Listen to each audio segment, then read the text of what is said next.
Welcome back to the PGT PLO Series. It is time for the epic conclusion of our 10K Pot-Limit Omaha Championship event. We're down to the final 5 players, all guaranteed $42,750 as I welcome you inside the stunning brand new Venetian Poker Room located at level 2 of the Palazzo Grand Canal Shops. Stop on by. Cards are in the air, cash games, tournaments, whatever you want to play. Sunday, always a good day to play some cards. And cards will be played as we take you inside our streaming room. 5 faces you are now all too familiar with as they will battle it out for the top prize of $182,400. My name is Rem Karinkama. Donnie Peters alongside me in the booth to call the action. We'll be with you here until a winner is crowned. Among those that departed, Chino Reem in 9th, King Hai Pan in 28th, and Bryce Yockey finished on the bubble. And the picture you see there is Kai Wynn, who busted out a few spots before him. A look around some of the earlier action here as this event whittled down from 27 to 5 during yesterday's play. And it was quite the battle, but it has to be a battle when there's 3 trophies on the line. Look at that. The Lion, the card trophy for the PLO, and of course the PGT PLO Series Venetian trophy as well.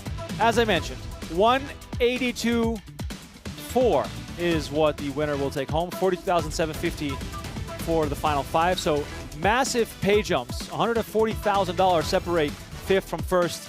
And while you're watching the stream today, please get yourself dealt in on playpokergo.com, available on web, iOS, and Android. Play for fun, play for free, play from anywhere in the world. Just make sure you get in the mix. Here's a look at the winners. And it's all big names who won here this week. Bruno Firth kicked things off, winning the main event. There'll be also live streams. You can watch 2 days of that coverage on our YouTube channel as well. Sovereign, Osmus, Glazer, Michael Wang, and Mermelstein, winner of events as well. Then there's one more happening today in the Venetian Poker Room. If you come on down, you can still hop into that event. Playing 50K, 100K with a 100K big blind ante, Jeremy Druckman stole the show last night, made the call of the year when it comes to PLO. He will be our favorite with 5.4 million chips, 53 big blinds as it stands. But let's not forget about the opposition. Isaac Kempton, the most aggressive player at this table, had a linear progression for all of yesterday until Jeremy Druckman took his lunch money, his dinner money, his allowance, everything all in one hand with an epic hero call. So Kempton and Druckman have some history. That's a fun battle to look forward to. Schwartz has been on the more conservative side. So has LaDarren Banks. And Shing had his sort of swings yesterday, but ultimately ended up bagging 2.7 million. Donnie, we've said it for 2 days now. Or actually, LaDarren Banks said it. You can't win the tournament today, but today, you actually can. Oh, yes. Get the first hand out of the way just to touch the cards. I'm hyped for Jeremy Druckman. When you start the guy has arrived as far as I'm concerned, like so I'm excited to see more of his play. He'll just run the ball instead of have the quarterback throw it. Like, just settle in. I feel that. Let us know in the chat where you're watching from. How's your Sunday? Hope everyone's having a good time. Hey, listen, whatever. We'll just make an agreement. Whatever gets you in the right mood. I'm expecting a pretty long and fierce battle as there's lots of play left. And we've learned over the last few days that all these players are tough in their own way, and no one's going to give an inch for this. Gloves off. This thing has been settled all the way at the end. Queen, Queen 10, 5 for Kempton on the very first hand. Just going to limp the button. Look for Kempton to perhaps have the highest VPIP today. And the stack sizes are also similar now that the first elimination could really take a while unless we see a big clash, because Schwartz with 21 bigs is not really short. Yeah, I would expect things ease into it today. You know, bit of a feeling out period at the beginning. You got that, you know, no one wants to be the first one to bust out, even though technically not the first bust out of the final table, because final table was officially 7-handed and we did see 2 already. But still, I think we're going to be here for a little while, so settle in, get comfortable, and enjoy the show. 3 quick checks on the flop. We see Jack 9-3, Jack. No player with the Jack, but open-ended straight flush draw here for Druckman. Bet 150,000. He's going to bet 150. Nothing out there for Schwartz. Kempton with queen, still the showdown favorite. Also is open-ended without the flush draws.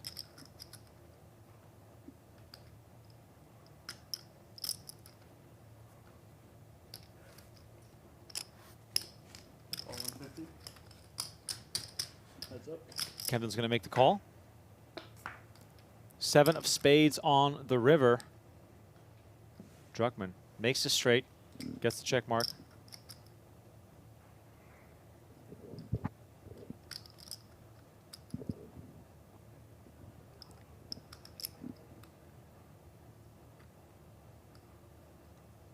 Maybe we see a check here out of Druckman with the board being paired, another spade coming in on the end. Maybe you see a bet. Bet 250,000. Does opt to bet his own hand. I would guess with the plan that if he does get raised here, would just be a fold. But gonna try and extract some value. Kempton's got an interesting one. Blocks spades with the queen of spades. Blocks the straight with the 10. Tony, do you think that Kempton might take a more conservative approach against Druckman because he really learned about what Druckman is capable of yesterday? I don't know. Kempton doesn't strike me as the guy who backs down. And he's kind of like the little brother that comes at you. You're the bigger brother. You just kind of push him away, but he gets right back up and just runs right back at you. That's Isaac Kempton to me. Which here, does that mean he goes for the bluff and puts in the raise? He does not. Kempton gets out of the way.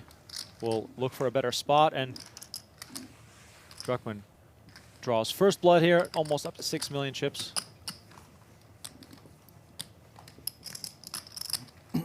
Oh, look at this. We got Smitty in the chat. Smitty's all in. Thanks for watching. Appreciate you tuning in. Very nice showing by Smitty in the main event. It's a shame we didn't see you here for the championship. We definitely missed out on some chest bumps and other related shenanigans, which we, of course, love to see. Salty's back. Appreciate it. I think Salty was here all day yesterday. Love it, love it. Let us know in the chat who you're rooting for. Any special rooting interest? Perhaps a friend, a family member. Maybe you got a horse. Who knows? Bought a piece. Let us know.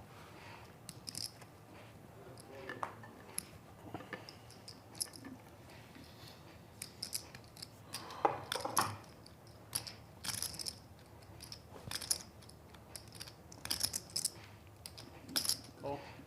Option.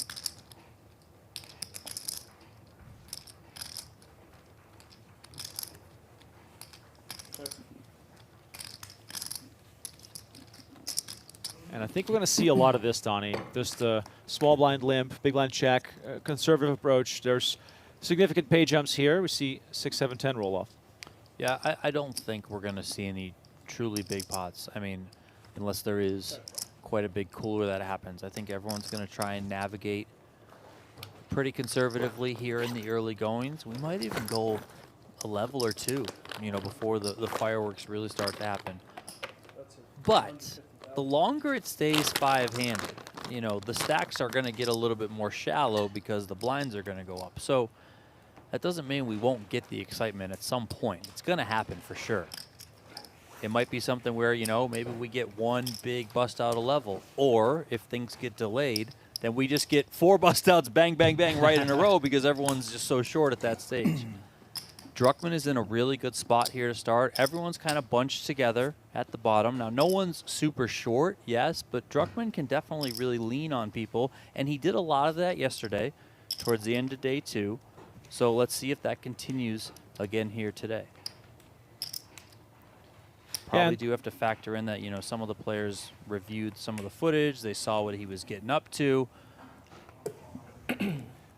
One of the things, in a strange way, that Druckman could be worried about if it drags on in the beginning, as it pertains to staying 5-handed, is that the play itself will get shallower and shallower to the point where, you know, you're forced to call reshoves where you're gambling in, you know, let's call it 10 to 15 big blind all-in pots, and then, you know, it becomes like a casino at some point.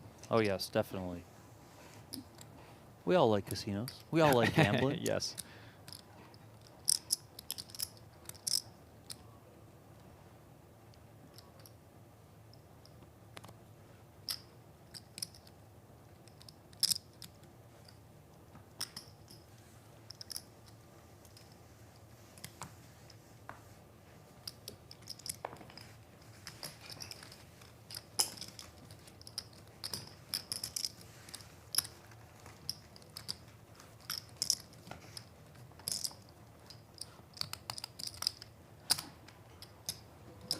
Blinds are 45 minutes per level.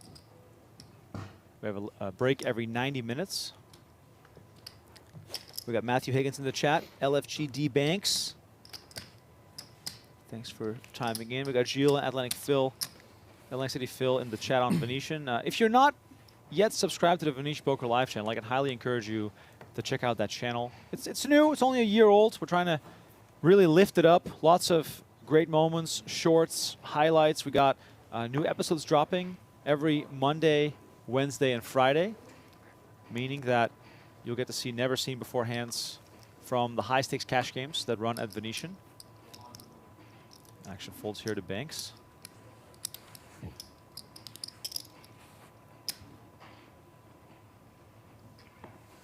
Call.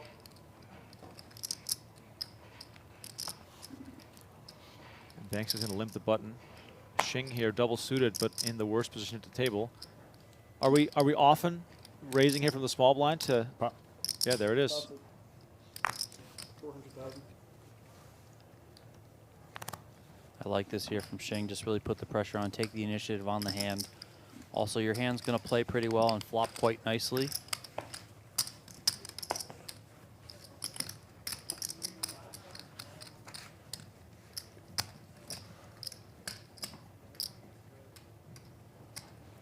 That's yours. Thank you. Appreciate it.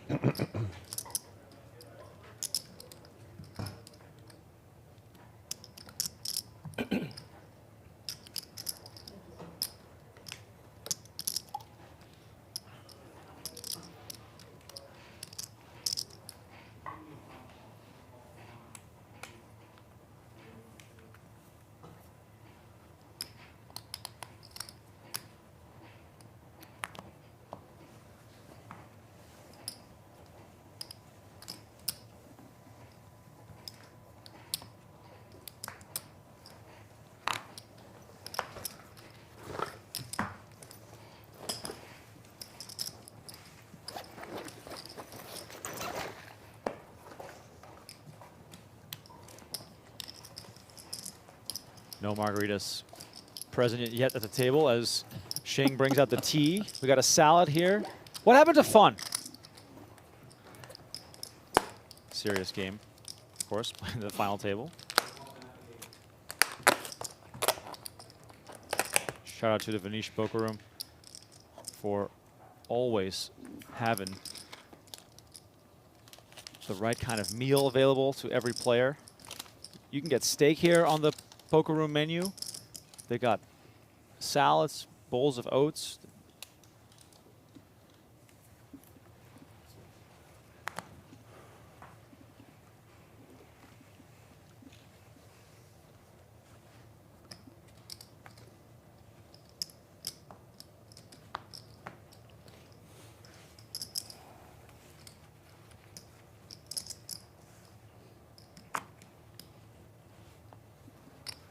Action folds to Druckman in the small blind.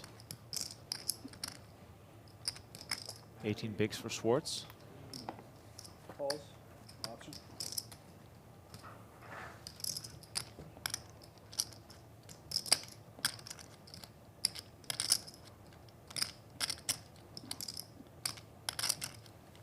Checks.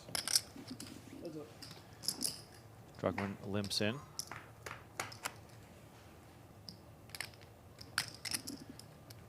Schwartz happy to see a free flop as King Queen 3 shows up.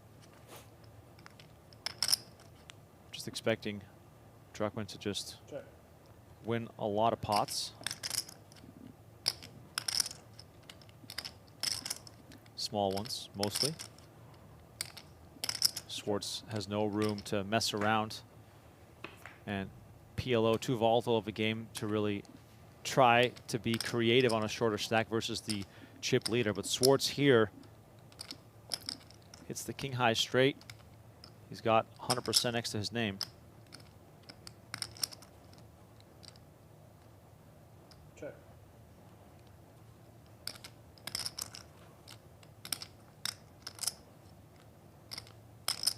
Schwartz can just comfortably bet his hand here, I would imagine. An ace-jack is looming, yes, but would probably figure you get some pressure from that sort of holding from Druckman being the chip leader. Even out of the small blind, I would imagine he puts pressure on there with, you know, 2 big cards like that. So just take it right here. Are you a little surprised to not see Druckman just, you know, stab flop to? I thought maybe flop he could stab. Right. Yeah. You know, he could have some connectivity there. You know, he could have a king. He could have some straight draw, flush draws, etc. Maybe he just felt like, you know, I have enough hand that maybe it can just check to showdown.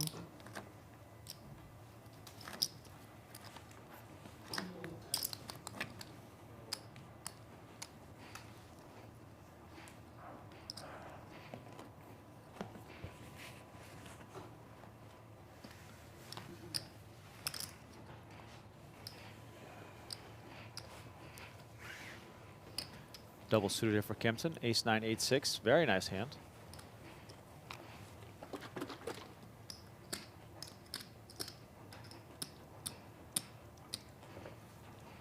Call.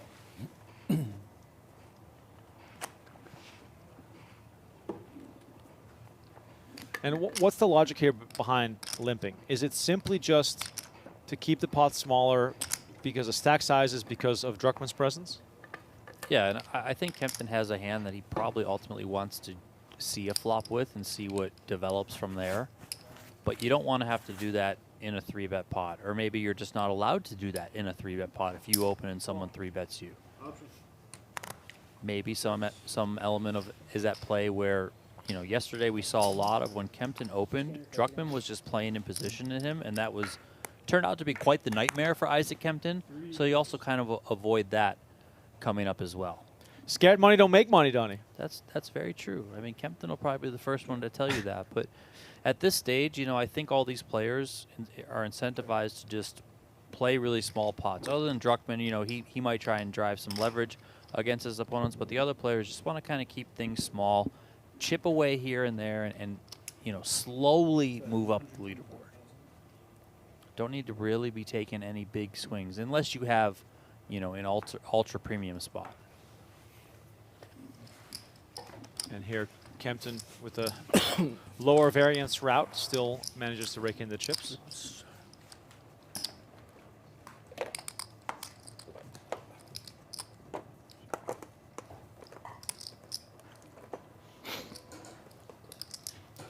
Once again, welcome to the show, everyone. Thanks for tuning in. It's funny because a lot of people, I think, just expect PLO to be this high-octane, action-packed game. And while it very well might be in a cash game setting, in a tournament setting, it's very much the opposite, at least as you start to see more experienced players, better players. They take a much more conservative approach. There's a lot more post-flop play than you might imagine, as we just kind of saw, as evidence in the last hand, you know, more limping as opposed to just everyone just kind of trying to pile the money in pre. So expect that today. I mean, these guys are all here at this final table for a reason. This was a very tough field to get through. A good structure, which then allows kind of the better players to excel, and those are the ones that are going to make it deep like this. And they didn't just get here by getting lucky the whole way over the last 3 days. So, you know, just expect that same sort of play to continue. Presence of the pay jumps, of course, a big factor here as well. Kempton again double suited, this time just winning the blinds and antes. And, you know, it's significant too. You just raise and take it is worth 250K. Yeah, notice the different strategies deployed by Kempton. Kind of a similar looking hand than the last one when he limped. There though, he's got the ace-jack. You know, 2 big cards working towards Broadway. The jack was also suited, double suited again, but that jack a little bit of a higher flush should you make it. Slight more comfortability there. And Kempton, you know, last night, he was not shy to come in with raises under the gun, even when he had bigger stacks behind him, namely Jeremy Druckman, and that was another under the gun open from him. So he's not one of those players that's like, you know, I have to kind of rein it in under the gun because so many players are still left to act behind me. He's been pouncing there when the opportunity has presented itself. Raise 250. Banks now making it 250. And Banks, perhaps a bit unconventional on day one. We called it out a few times where he would limp or over limp aces or big hands.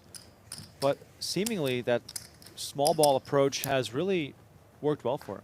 Yeah, no, definitely. I mean, he'll obviously take his shots when he needs to, but he'll deploy a lot of limping too.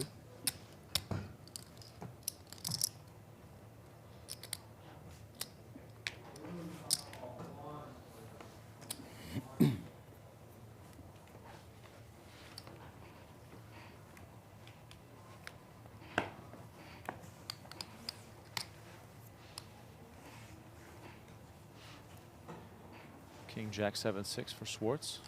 It's kind of weird, and correct me if I'm wrong here, but normally we'd always talk about the disadvantage of having the chip leader be on your left. I almost feel like Schwartz has the disadvantage that Druckman is on his right, because he plays a lot of blind battles against him. He's going to see him open raise a lot, which is going to reduce the ability for him to be aggressive on his own. So he's almost handcuffed, even though he has position. Yeah, I think Schwartz definitely is a player who, if he does get chips and find himself in a better position, he will start to get after a little bit more. But right now, he is going to be handcuffed, like you said. And a lot of that has to do with Druckman. You know, Druckman's going to probably come into a lot of pots. Schwartz is going to be incentivized to not enter a lot of pots right now. Check.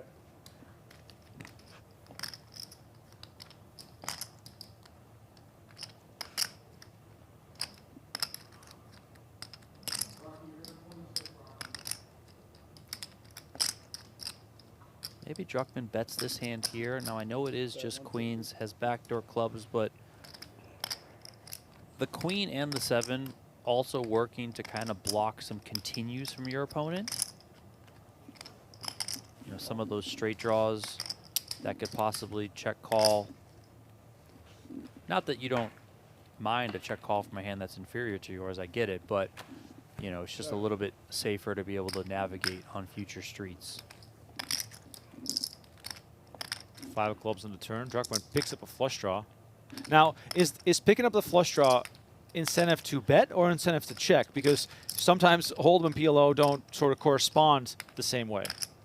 Yeah, he might now just want to check behind and you know, kind of realize that equity. Also, I think betting is fine too. You do pick up the additional equity.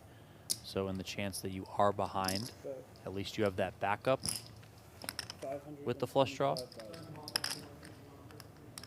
And also as it relates to Druckman, you know, he's found a lot of spots where he's had a couple of options presented in front of him, and he's oftentimes picked the more aggressive one, and more specifically picked it against Isaac Kempton. You know, he put him in a lot of really tough spots. And there, you know, you just see a snap fold out of Kempton with 2 pair. Even though Kempton had the 2 pair, had 65% equity, I think it was there. But he's just like, no, I'm done with this one. I think handcuffed really is the right word. Kempton, more than most players, loves to be aggressive, loves to be creative. But right now, the opportunities are just not there, and you have to be mindful of the fact you played for 2 full days to get to this point, and outlasting even 2 more players takes you from $42,000 to $80,000. You know, that's rent money right there.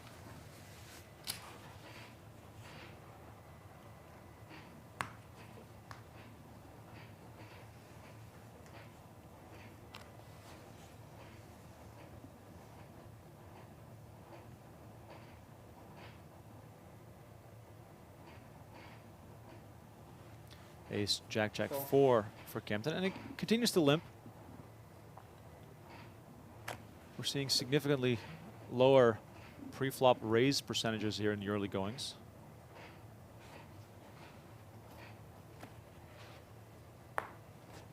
Option.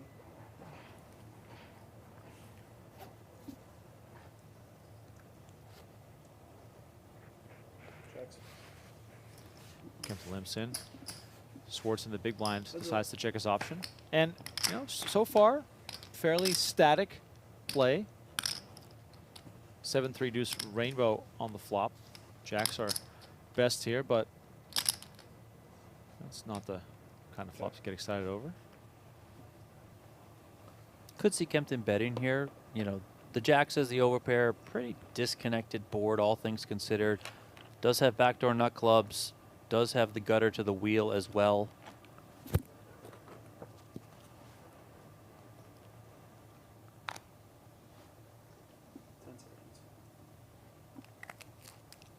Pot. 350. Pot here from Kempton, applying the pressure.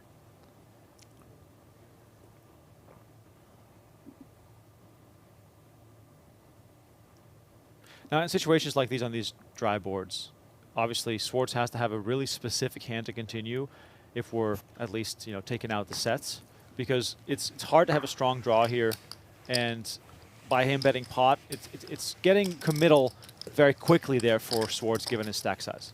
Yeah, and Kempton, you know, coming in with a pot size bet is kind of telling you, listen, man, I'm willing to play for it all, or at least that's what I want you to think. So that's going to limit the ability for Schwartz to want to continue.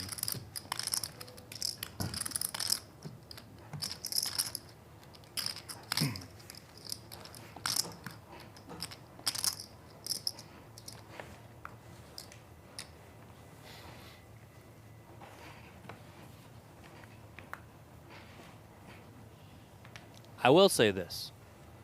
The PLO chat pros are way better than the No Limit Hold'em chat pros. I mean, these people actually know what they're talking about, I feel like.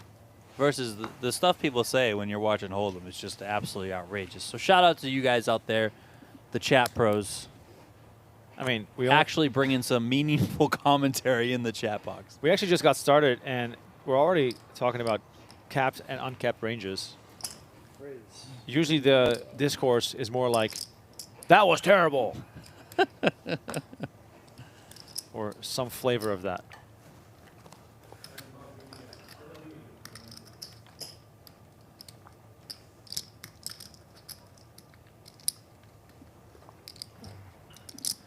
Druckman makes it 225 on the button, king 775, and this is one of those spots where he's just looking to pick up the blinds and antes.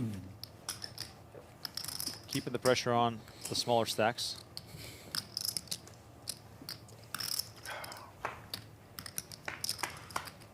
Heads up.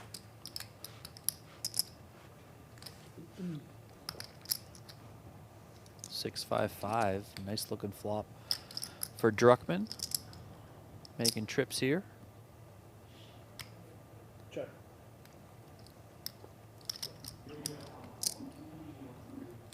And oftentimes you'll see in PLO kind of really no reason to slow play.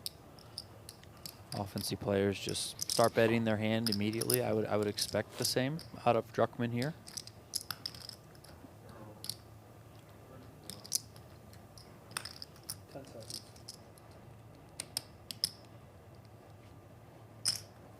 Bet 175,000.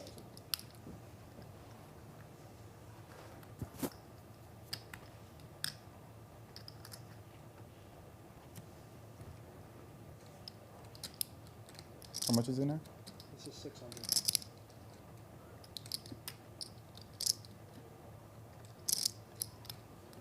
10 seconds. Call 175. Oh, he's got Banks coming along here. Small bet from Druckman does keep Banks on the hook. Ace of clubs on the turn. Check. Banks with a quick check again.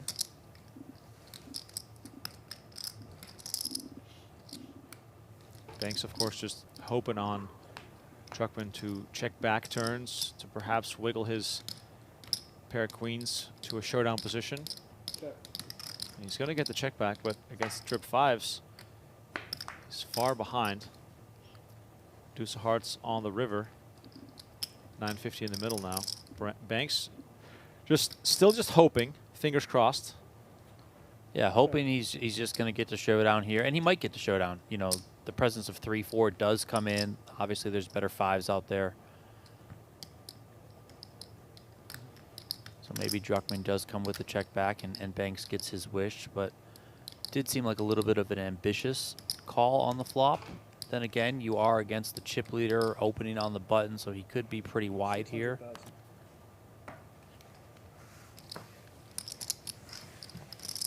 Feeling good. Druckman came with 600K there, and it got a quick fold.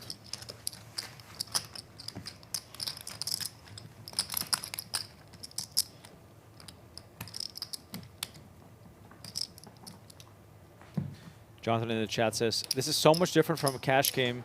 Pot and repot almost every hand pre-flop. And that's exactly right. You know, a PLO cash game can feel like you've just, you know, hit yourself with a shot of adrenaline and things go crazy. Sometimes, what's that movie again with Jason Statham where his heart rate has to stay above a certain level? Yeah, I know what you're talking about. That's what PLO cash games Was it sometimes Crank? look like. Was it Crank? Yeah, that sounds familiar. I mean, pretty much every Jason Statham movie is this similar. Yeah, Fire close.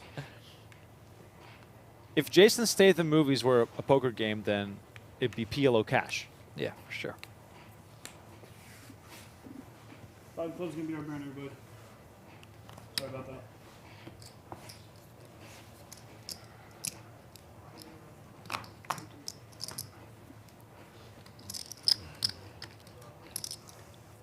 Edward in the chat, thanks for the shout. You got Remco and Donnie here.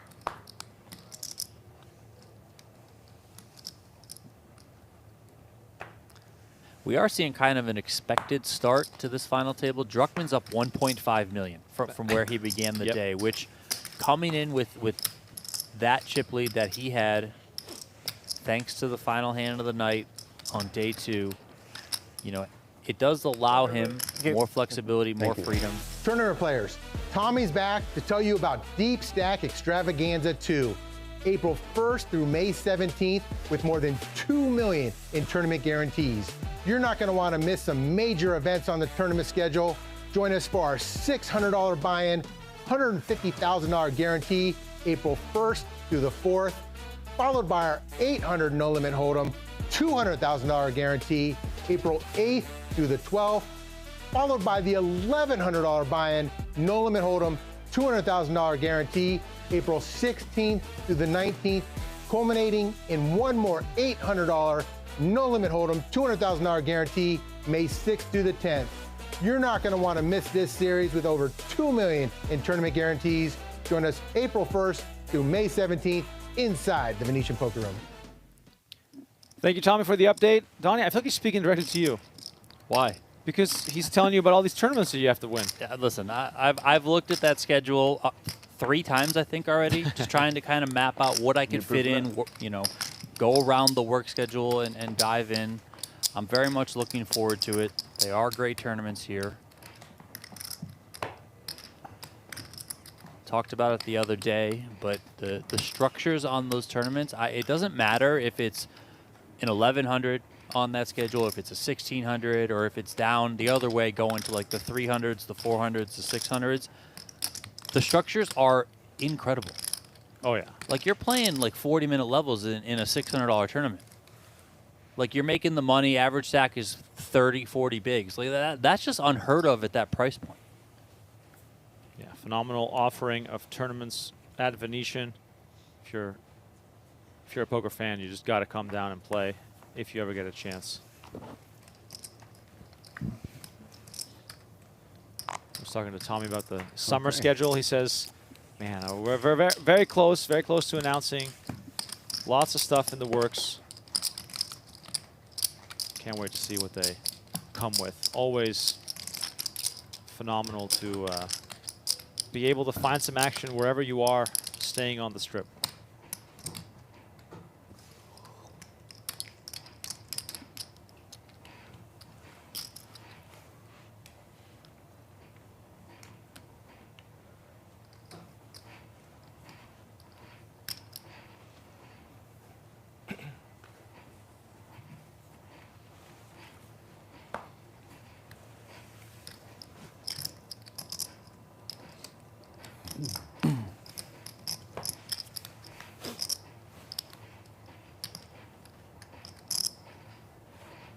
And again, action folds to Druckman.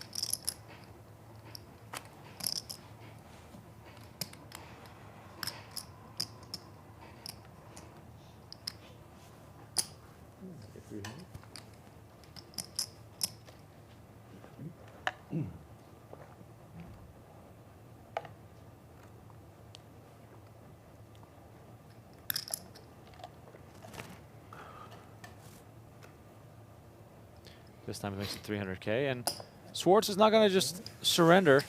Ace-Jack 5 deuce is going to make the call. Perhaps hoping to connect and make something happen here. King deuce 3-2 hearts. At least Schwartz has the hard blocker, but it's a question of how aggressive he feels like he can be.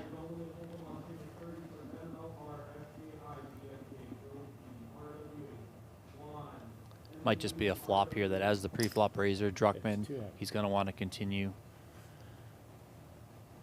Probably don't have a lot of like the deuce 3 connectivity within Schwartz's range. I mean, yes, he could have it, but the king, when you're thinking about pre-flop raising range, is probably going to favor Druckman a little bit more. And we got a pot-sized raise here. Love this. I guess the ace of hearts really inspires, and look at that. Selective aggression from Schwartz, and that is a big pickup for him. Well, I think that's just understanding of how close the equities run in PLO. You know, Schwartz knows that in combination with the fact that he blocks aces and he blocks ace-king, he's paired with the deuce, so even if his other cards are live, probably have a lot of connectivity. You know your opponent can't have the nut flush draw as well. So, you know, Schwartz just short enough as the shorter stack that he knows, listen, there's going to be a good amount of time that this guy's just bullying me. So this is enough. And worst case scenario, what am I, going to be 40%? Like, right. That's like the worst, so let's just go. Our first aces today? First aces of the day. Okay. Let's see if Shing is able to make something happen with them.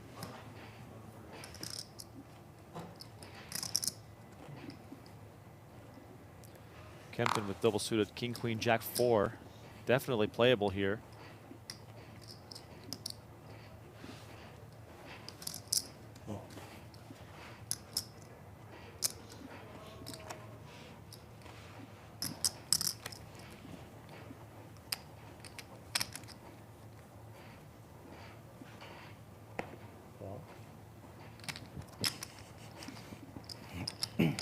Probably going to go 5 ways here, unless Banks picks up something to raise with. All right. Yeah, and Snap check from him. Family. Shing now First family.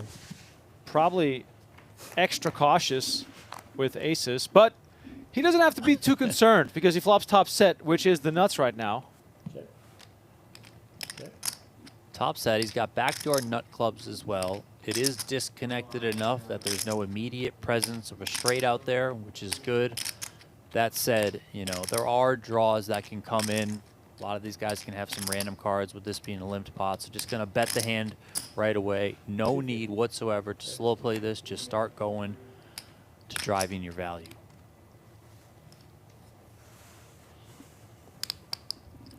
$250 from Shing, and he gets some of the fastest folds we've seen here at the final table. Banks, the only one interested. Also the one with the best equity versus Shing's hand. Yeah, backdoor hearts, got the gutter. You know, Banks has been sticky in these sorts of spots, so I'm not surprised at all to see this call from him.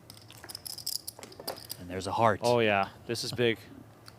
Heart on the turn. 70-30 in Shing's favor, but I have a suspicion with the presence of the heart and Shing still having the nuts, he's going to size up here significantly. Yeah, I think probably just go full pot.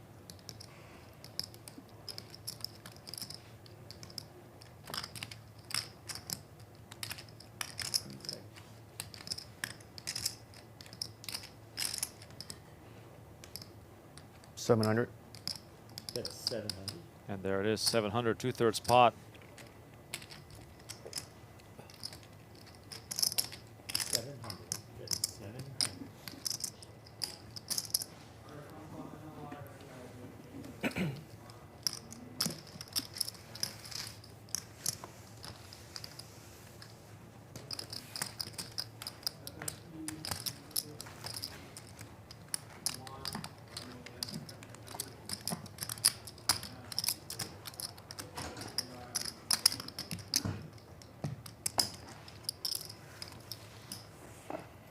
Chad is saying that he's supposed to pot there. Pot, pot, pot.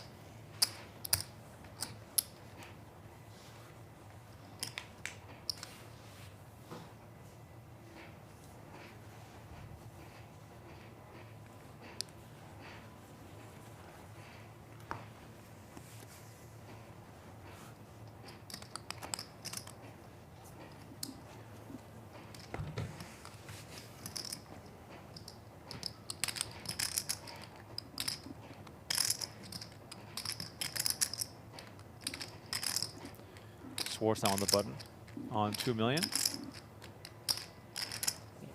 Make it 350.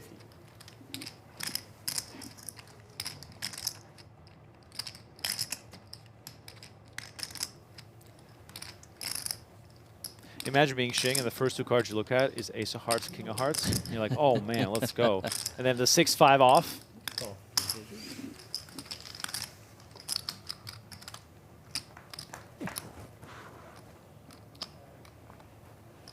8-9-4. take it. Gut shot to the 9-high straight now.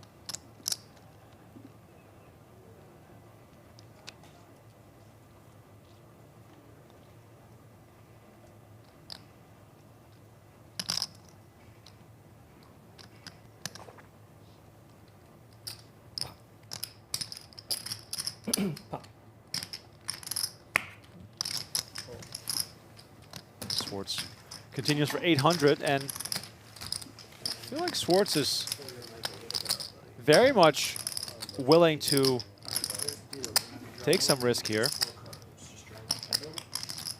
Has picked his spots carefully so far and has done well.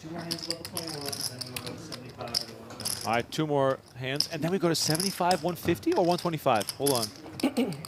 Had to be 125, right? Yeah, I think 125 and then 150. I thought he I would said- imagine it's 125 just with how good the structure has been the whole time. I mean, day one, we're playing double levels at one point, so. Right. I thought I heard him say 150, and I was like, oh my God, we're going to lose like 3 players. That's a big jump. If it is 150. We're going to find out in 2 hands, so that's Yeah, that's true. Double suited queens for Druckman, and there it is on your screen, 75K, 150K. Schwartz is one of those players where if he starts chipping up a little bit more, gets up above 3 million, maybe pushes towards 4 million, I would expect him to really start to get after it. You know, he's the type of player who, when he's on a bigger stack and has some maneuverability, will not hold back. Now, of course, right now, word of the day is he is just handcuffed by a lot of things, so just going to kind of bide his time and pick his spots quite a bit more selectively, but you know, don't be surprised if he does start trending up a little bit and he's able to just get after it. Jack deuce 6 with spades. Druckman's queens are still best, facing Kempton yet again.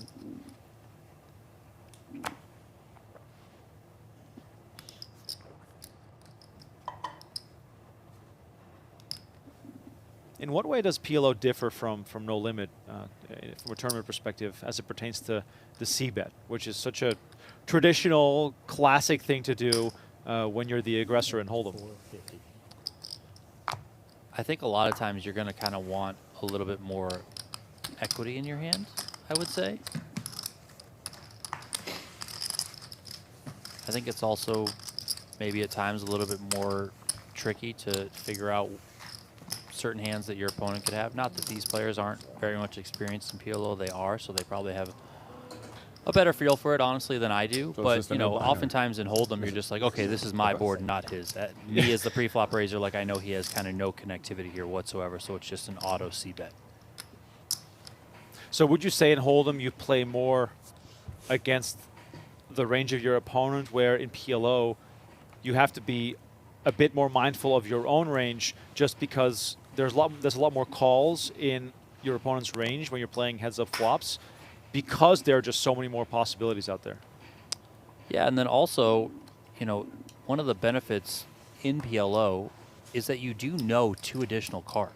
Yes. So it can help you narrow down ranges of your opponents.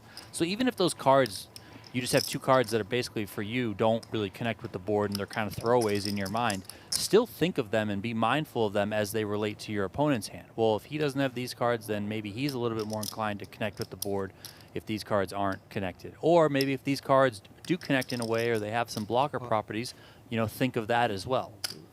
So in a sense, even though there's like more possibilities on one side, you kind of have more complete information to work with than in Hold'em. Yeah, that's true. It's funny how it's both more complete information, but there's also more of an unknown because there's just more options out there, right? If someone calls you with a rundown type hand, their lowest card could flop trips, which completely messes with everything. And that type of connectivity, it can be very unexpected. Definitely. I also think the other thing is that in PLO, which I think is probably quite a bit more commonplace these days that people understand, is that, you know, we say it all the time, equities run much closer. Right. Like it's rare that you're going to have 80% versus 20% on the flop. In Hold'em, you see that kind of often. You know, you smash the flop, even if it's top pair, your opponent just completely whiffed and just has like no equity whatsoever. But in PLO, you're often in the 55 to 60 range if you have the higher equity, and then your opponent's on the other side of things. But even that's still pretty close. So to have to, again, be mindful of that. And when you're in those situations, you're not always just piling a bunch of money in when you're essentially flipping. Yeah, that's what they do in the cash Can game. you say 1 million? You're just flipping. 60-40s all On you day. first. 10 of hearts on the turn You like here that card or no? after It's on you first. a million chip bet on the I know flop by it's on Kempton. me. I asked you a question. Jacks and 10s now for God. Kempton. Pot. And there it is. Moves all in for 1.1. What's up? Shing with Oh, I love that. I fucking love that. How much is it? this is a very Music to my ears. disgusting situation. Kempton made a 400K. Shing called. Then Kempton bet $1 million on the flop, and now all in for 1.1. Shing paired on the turn. He's got a variety of draws available to him.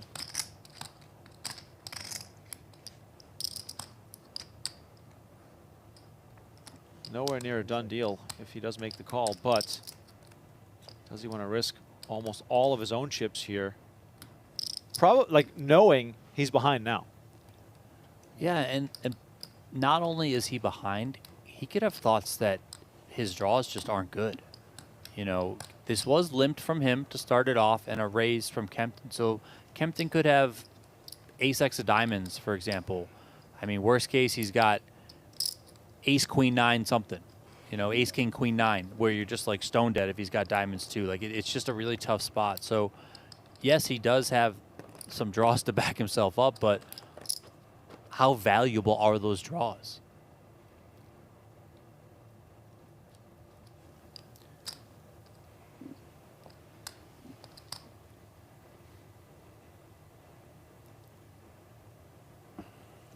Shing deep in the tank. He's got 1.4 back. Blinds are about to go up to 75, 125. And his cards will hit the muck, and Kempton will pick this up non-showdown. He is back up to 4.1 million.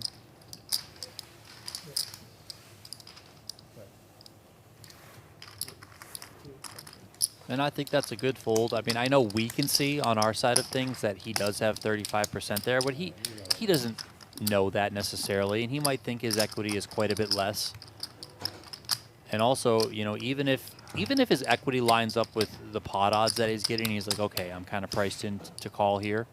Well, you have to factor in the fact that if he were to lose that pot, I think he would have been left with 300K. Yeah. So for all intents and purposes, out of the tournament in Yes. 5th place.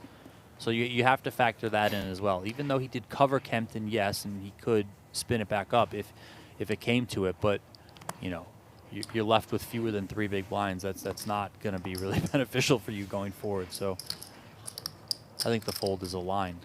Look at this one for Kempton. Aces for Kempton on the very next hand.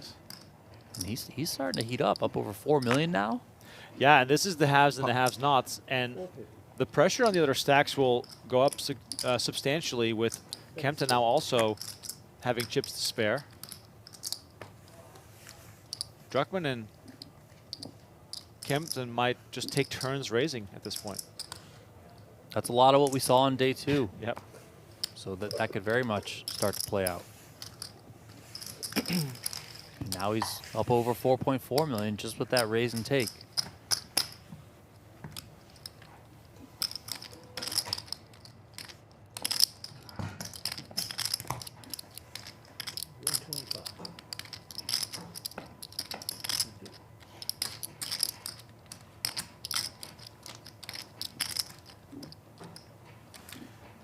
If you're just joining us right now, hope you're having a good Sunday. This is the final table of the PGT PLO Series Championship.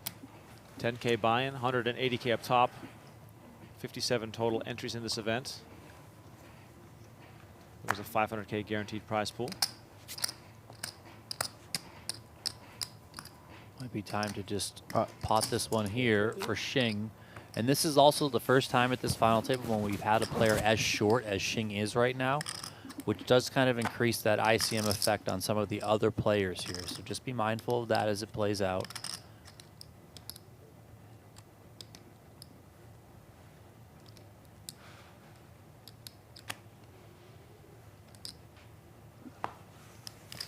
Druckman tosses jacks into the muck. Nothing there for Schwartz.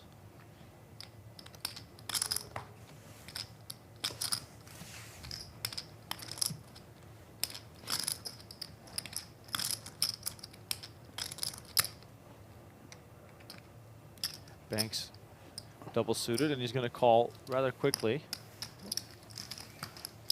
His spades, however, are covered by Shing. Oh, speaking of spades, King 7-3 with spades.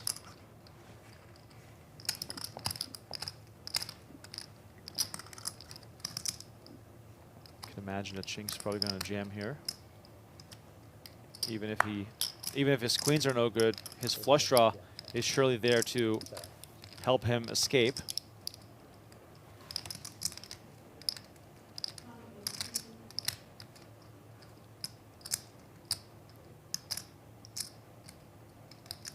$300. That's 300. Instead comes with 300.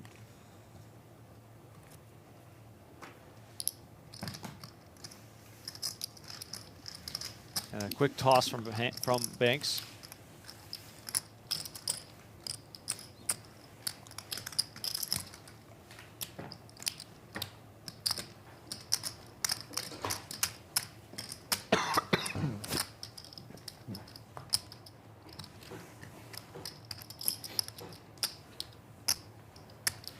PGT PLO Series wraps up with today's final table.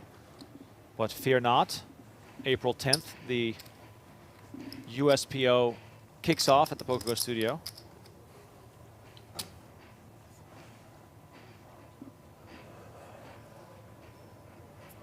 Kings for Kempton.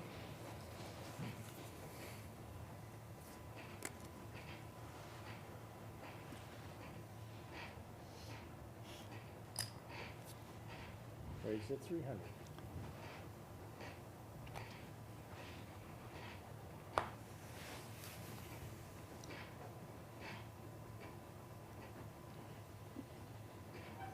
Shing, Banks, and Schwartz basically tied, all three of them.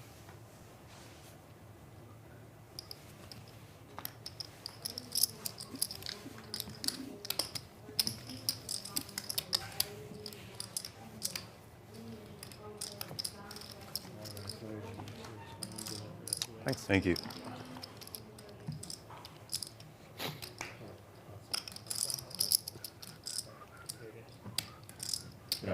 Hello. Hello.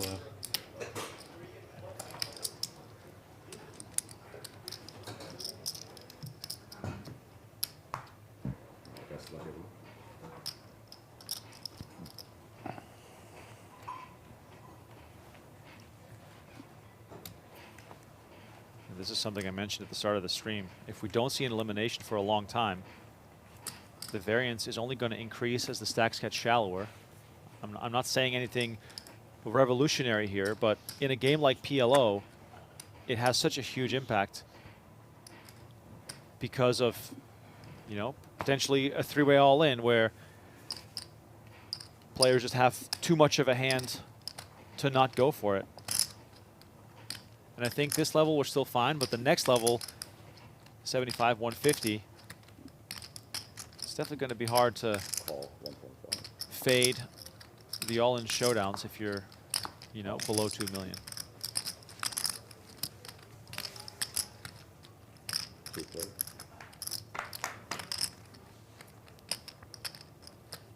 King, queen, deuce, two diamonds. Banks flops, top two. Kempton whiffs completely. 175.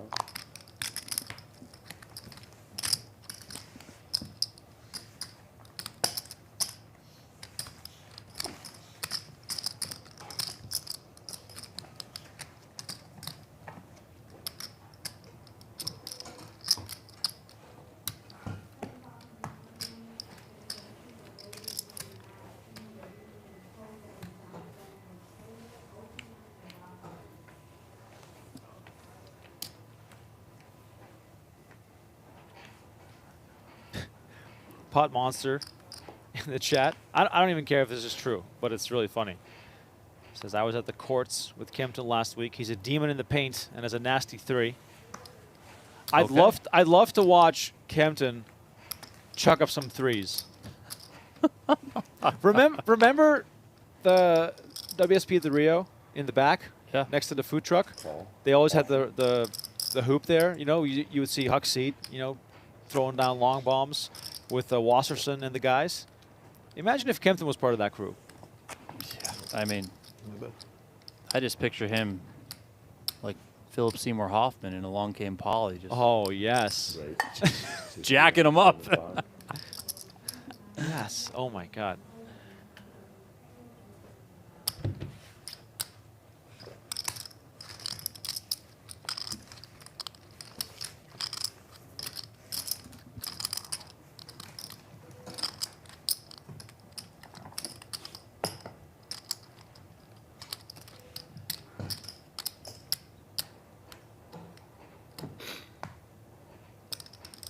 Still 5 left. All guaranteed 42,750.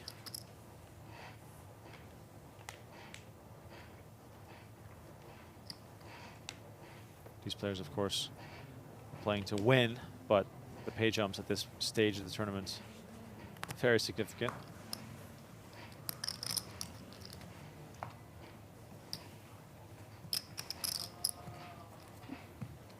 Double suited again for Kempton. Queen Jack 6-5. That's not good enough for him to play. It's too disconnected.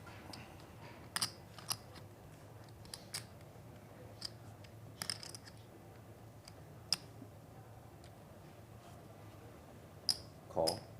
Option.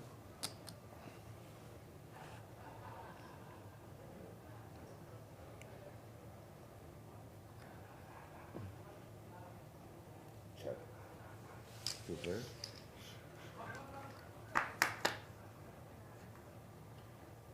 Jack 7 deuce. Druckman with the worst hand in Hold'em, flopping 2 pair.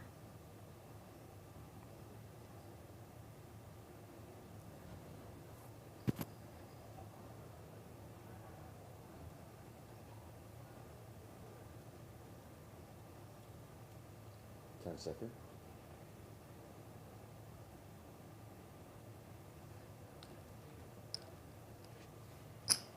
$150. Druckman's just going to bet it right away. Wouldn't mind ending it right here on the spot. And he does just that.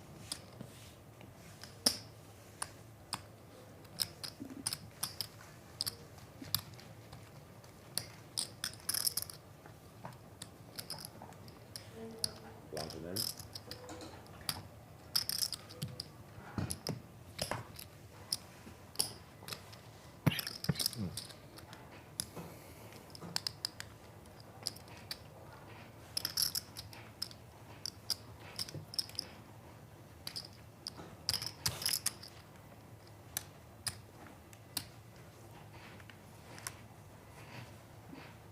Double suited queens here for Shing. He's on 1-7 and now our short stack.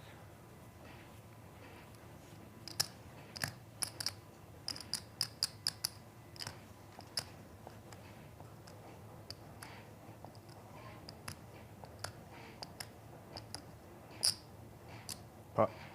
37, no, 450. Sorry, 450.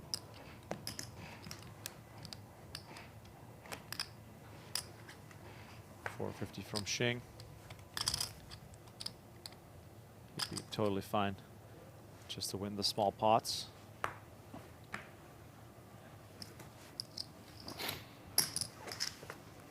And he does just that. Keeps his stack alive.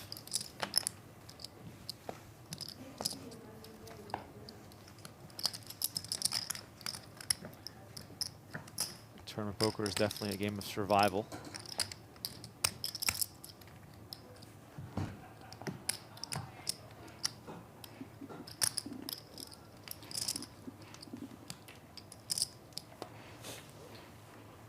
What's up? The usual suspect. Thank you for watching, as always.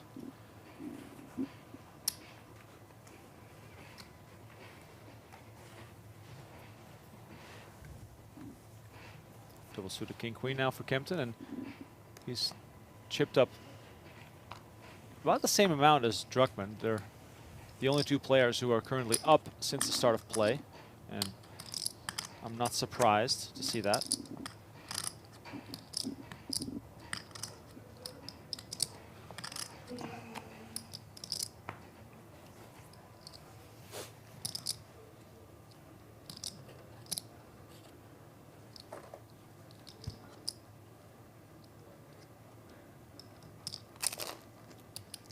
Schwartz is going to go on the offensive with kings and a suit.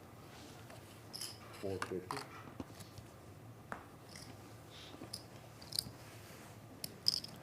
And we're seeing a lot of small pots being played right now. Not a lot of counter aggression. Players waiting their turn, waiting for real hands. No unnecessary risks being taken, and that's sometimes what happens in tournament play. You don't want to be the guy to punt it off when your opponent wakes up with the real one, especially at the final table.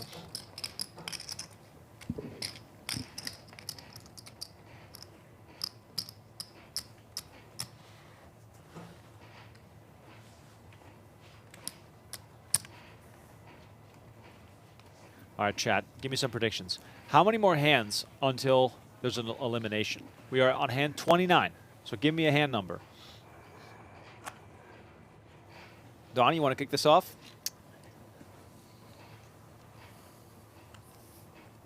47. 47. I'm gonna go 53.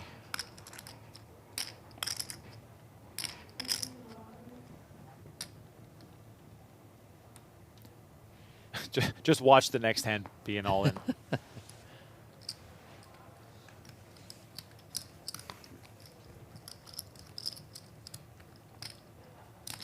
Call 125. Option.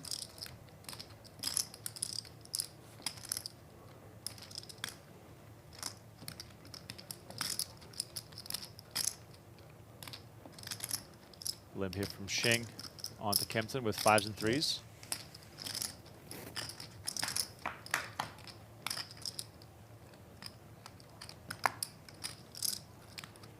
Ace 10-9 is definitely a lot more in Shing's neighborhood.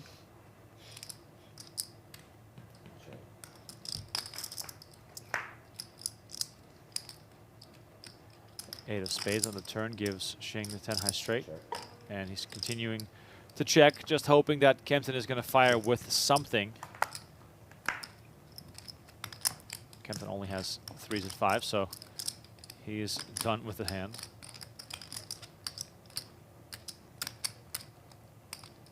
Shing probably just in check call mode again. 150.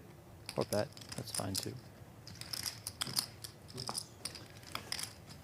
Snap fold out of his buddy there, Kempton.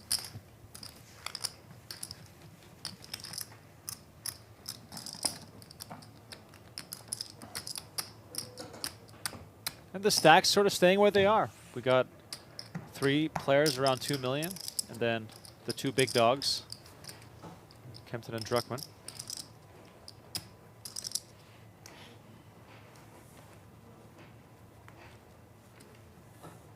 Dan Dart says hand 55. So that means we got 25 more hands before we see an elimination.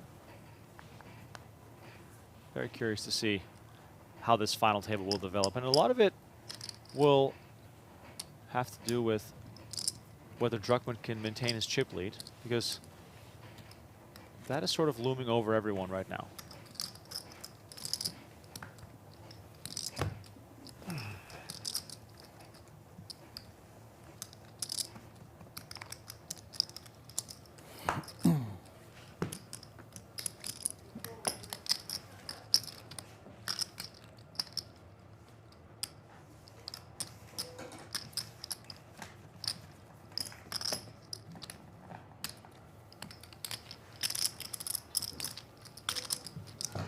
Donnie, there's not a lot of pleasantries being exchanged at this final table.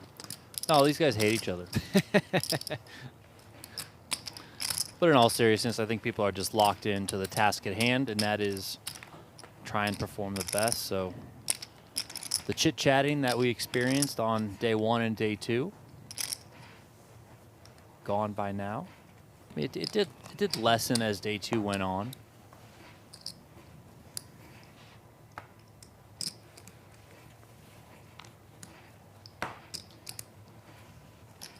Do you think players are tired after, this whole week of PLO? Because these guys all played every event, basically. Yeah, played every event, played up until this point 2 pretty long days of poker.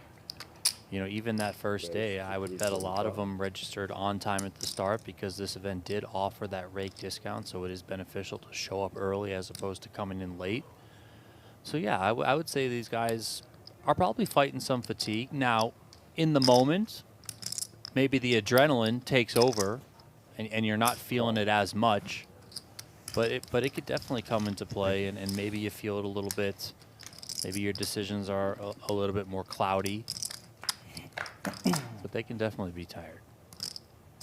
Well, we see King 10-8, Rainbow. Druckman made it 375. Schwartz, the only caller, and Schwartz here flopping 2 pair, as well as a straight draw.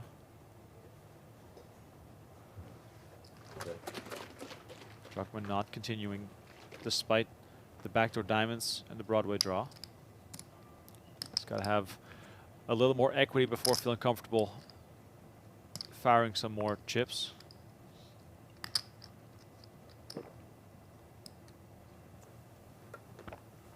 Seconds. Pop. 875. Here comes a pot bet from Schwartz. Shutting it down here right away.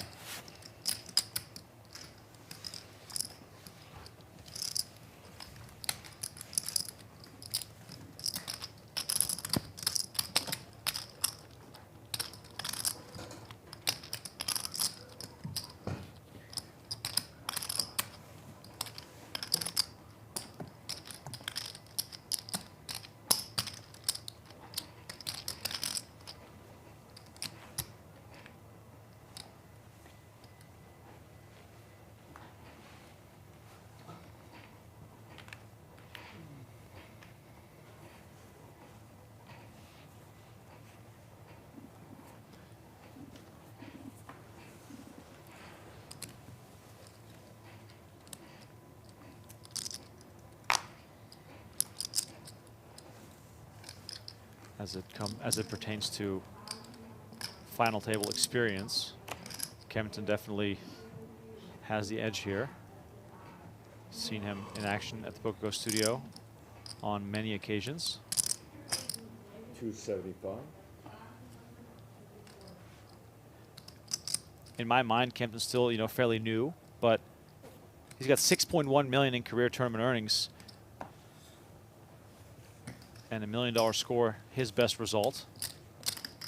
That, of course, the result that really put him onto the map, finishing second in the Win Millions back in 2022.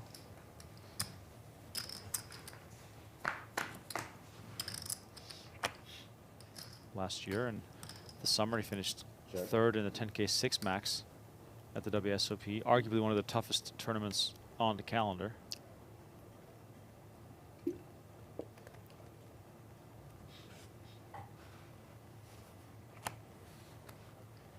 And as it pertains to PLO, he's got 2 wins at the PokerGO studio in PLO events. Excuse me, not 2 wins, 2 big scores, 1 win at the US Poker Open, and then of course he finished 4th in the Super High Roller Bowl PLO, the inaugural edition, won by Jared Blesnick, when Donnie and I basically were taking turns napping during that final table. Yes. Was it like 5 in the morning when it finished? God, 250. Do you remember that I had to start a new YouTube stream because yeah, I remember that because it was running out. it was like over 12 hours. Yeah, you had to scramble to get that done.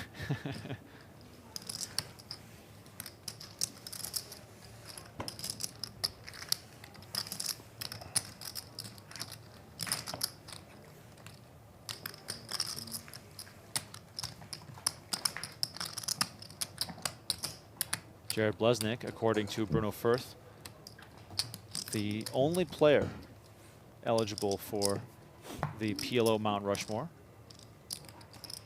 We'll have the video out on Instagram, I think, in the coming days, asking the players in this event who belongs on the PLO Mount Rushmore. Give me 4 names. And Bruno Firth said Blesnick, the Bles, Jared Blesnick, and Jared Blesnick. Let us know in the chat who you think the all-time PLO legends are. You can qualify that however you see fit. 275 here from Kempton, raising it up.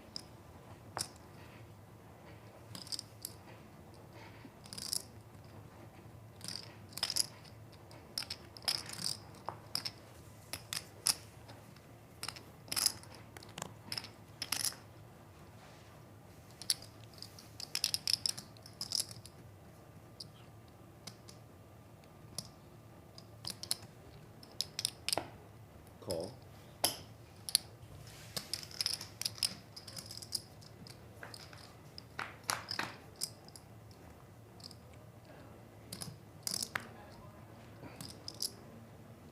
Check.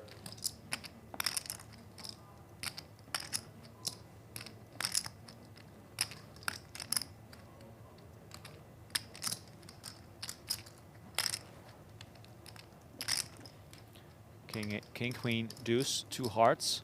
Kempton, 2 pair. 200. Flush draw. Straight draw. Shing. It's got a wrap. Donnie. Is the money going in? Because of the presence of the hearts and Shing not having any, I don't think the money's going in. Now, I do think we can see it continue here for the 200K from Shing.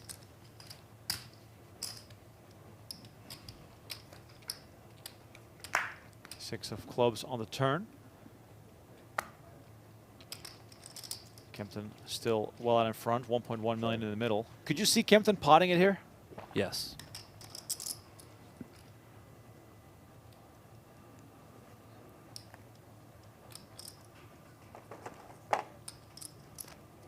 There it is. Pot bet from Kempton. 1-5. Shing just left with a beautiful draw. Yep. But ultimately it is only jack high.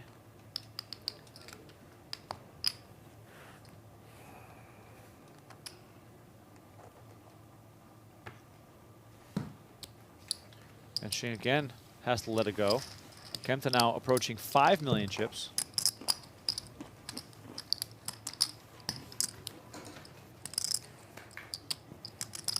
A little reminder here to check out playpokergo.com if you want to play some poker for fun, for free, from anywhere in the world. Get the app for iOS or Android, or just check it out on your computer. All of it also available on desktop. That is playpokergo.com. Play for free. Play right now.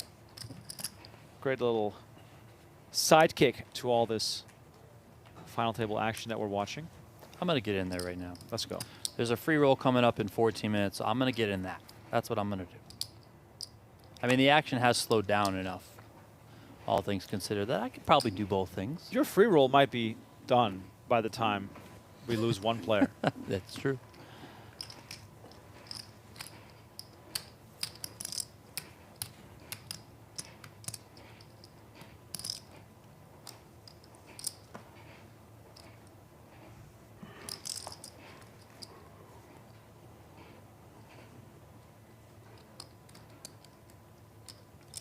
Call 125. Option. Check.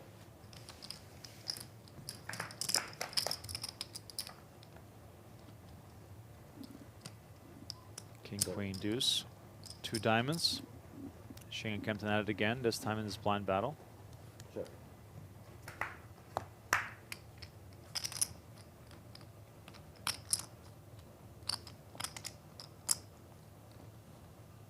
Wow, there's already 160 people in this free roll. Wow. Check.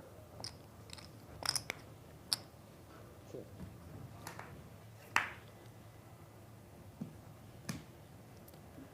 Action gets checked down to the river. 7s are good. 150. Bet 150.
Still waiting for a big pot to develop here between these 5.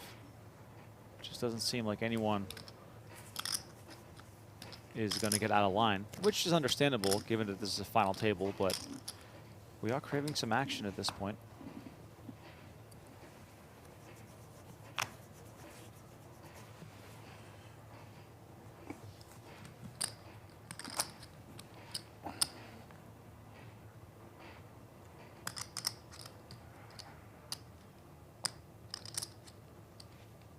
Call 125. Option.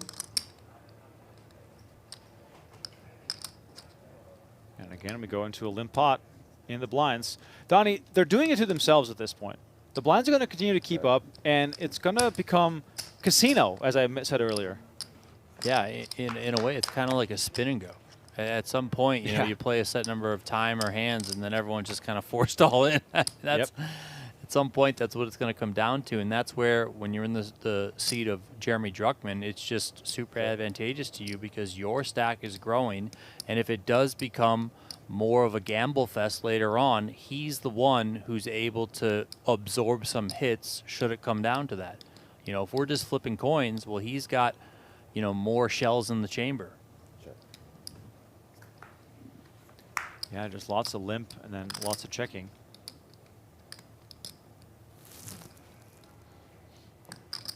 Check mark here for Schwartz.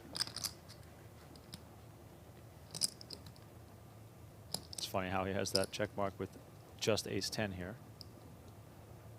Check.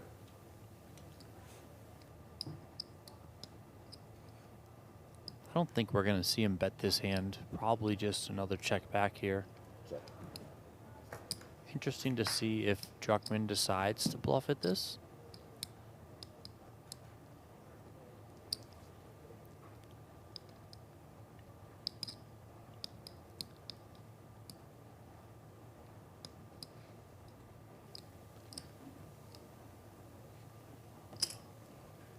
$250.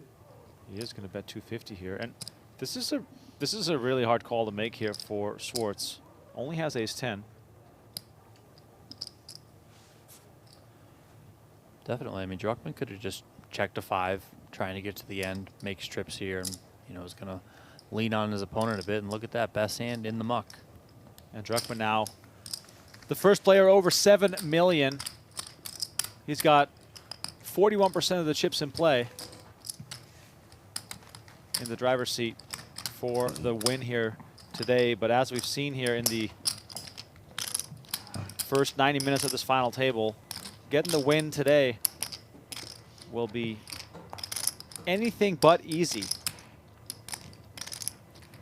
Druckman's biggest result dates back to 2013 when he finished 5th in a WPT at the Borgata for $182,514. So he cannot get his biggest score ever. He'll be $112 short.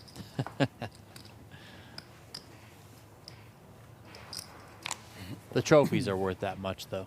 So I think he gets over the hump. Definitely. Raise 300.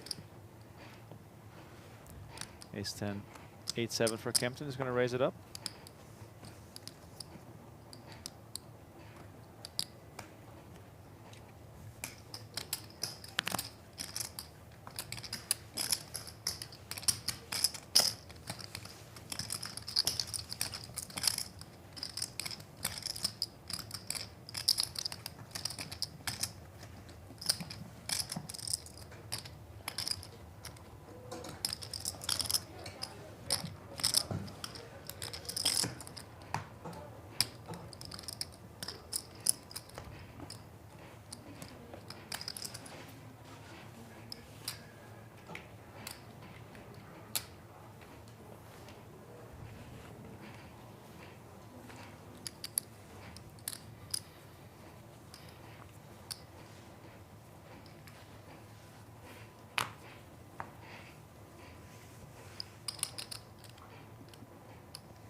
Slavic in the chat says, as a short stack, you got to wait for a decent hand. And, you know, that's very much true. As a short stack, you're, you know, sort of handcuffed to finding a real hand. The creativity and aggression is something we can really only expect from the two bigger stacks, but they then don't want to run into it, creating unnecessary or unwanted variance for them. And Schwartz with aces here is just going to win the blinds and antes.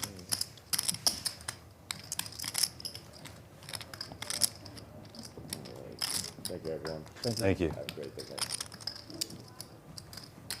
75, 150. Tommy's back. Poker players, you're going to want to pick up your new Travis Matthew Venetian poker hat inside the Venetian Poker Room. That's right, for $55 in poker rewards, you can pick up your brand new hat in one of 4 colors: black, white, gray, or blue. We can't wait to see you wearing your Travis Matthew Venetian poker hat soon. Thank you, Tommy. Make sure you get in the mix there if you play at Venetian. Busy poker room again today. Lots of action happening. It feels repetitive because I kind of say that every time I'm here. There's always something going on.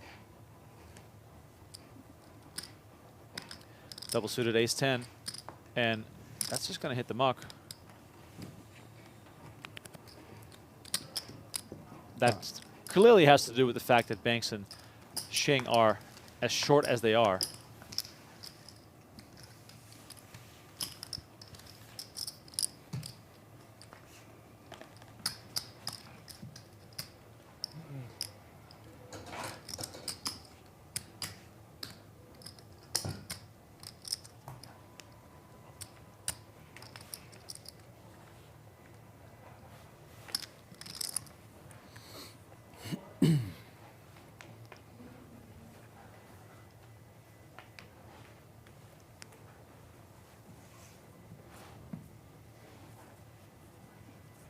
Double suited again for Schwartz.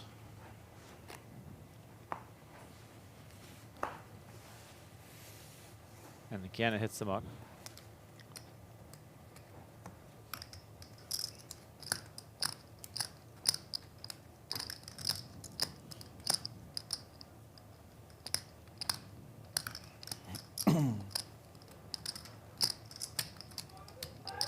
Pot. Aces for Shing. He's going to raise pot.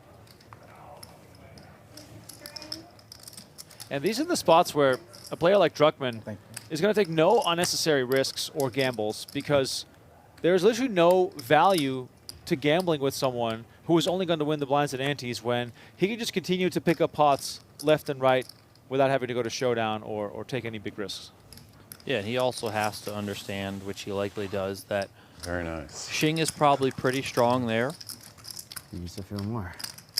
Yes, he is on the button, more. so maybe you get a little bit wider in some cases, but he is raising to two much larger stacks in Kempton and Druckman, so Shing is probably quite up there in his range.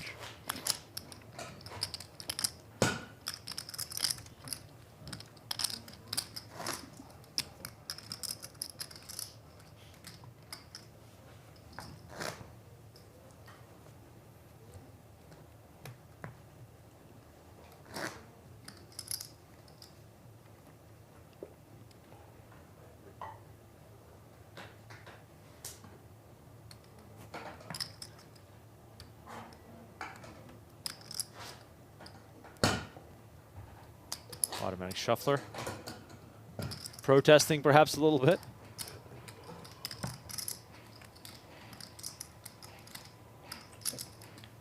I think it's good now. Okay.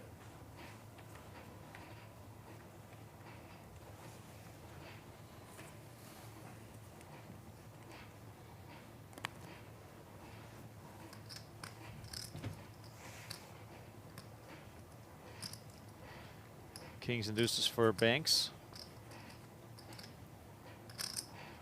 He now the short stack. That's just how quickly your stack can dwindle when you're not winning any hands.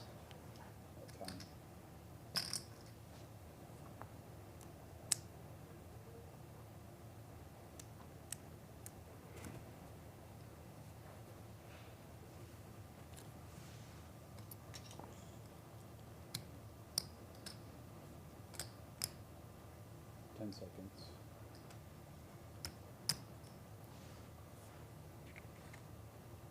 Banks almost seems torn with these kings, and he ends up throwing them into the muck.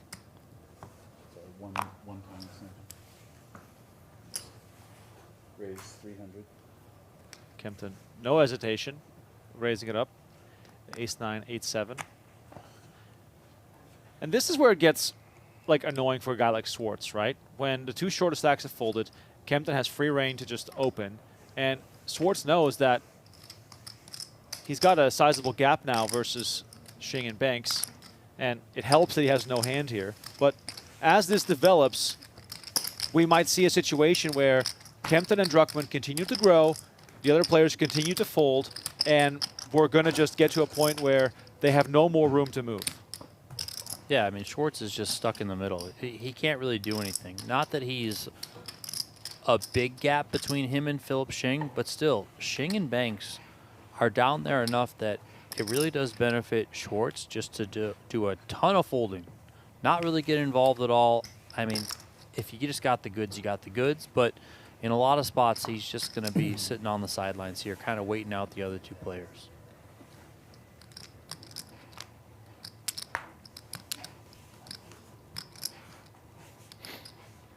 Double suited jacks for Druckman. And this is exactly the type of hand that if he gets reshoved on, he'll be totally fine running it, as they say.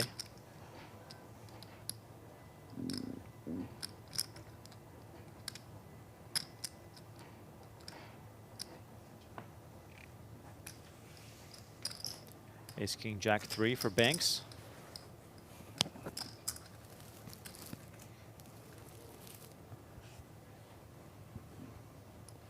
He might just pot this. Call. Gonna come with a call. You know, thought maybe there was a chance he just pots that got, like, suited to the 950. ace. Yeah. He's got the ace, Thank you. king, jack, which they're good hands, or good cards, and then also they can block some of your opponent's powerful hands. And wow, jack high. Damn. This might be bad news Oh. for Banks. Yep. That is very bad news. Only 8% for Banks as he runs into top set. Diamond on the turn for the sweat. Sort of the best he can hope for. Queen of diamonds. The best card, probably. LaDarren Banks has put on a tremendous performance to make it this far. Can he make it any further? GG. 4 of clubs on the turn, full house for Druckman, and that'll do it. LaDarren Banks eliminated in 5th place, taking home $42,750. We have our first casualty at today's final table, and the rich get richer as Jeremy Druckman, our chip leader, does the damage. He's now up to 8.5 million, and Kempton there making the ladder hands as they all receive a $15,000 pay jump. For my kids. We're going to do 4 more hands, all right? And then we will end this level and go on a break. I will start the break clock when we are finished with that hand. But 4 more hands. And you can All right, 4 more hands now until the blinds go up. And it took until hand 43, Donnie. So we were both a little pessimistic. Great run there from LaDarren Banks. BetOnYourself.us. One more shout out as he's out the door. Why not? The man deserves it for a 5th place finish. Great showing by him.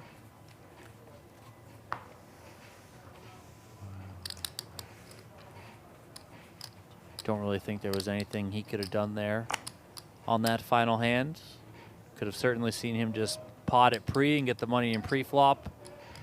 Of course, once he flops top pair on that board as short as he was, money's going to go in anyway. And either way, he was going to be out the door.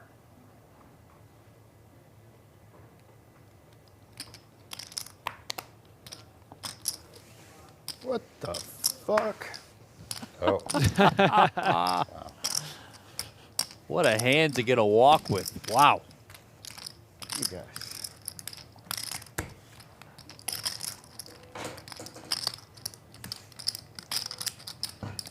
Second nut.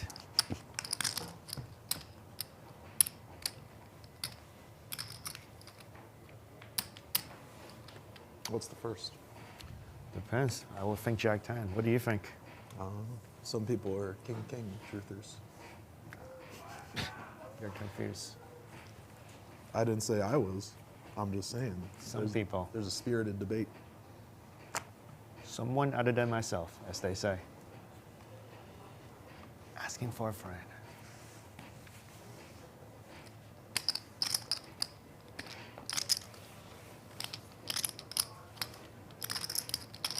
Double suited again here. Queen 10, 9, 7 is nothing to sneeze at either.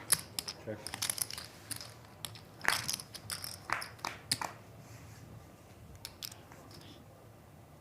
Queen 7, 7 is just what the doctor ordered, but now it's going to be hard to get some value for Shing as Kempton is left high and dry.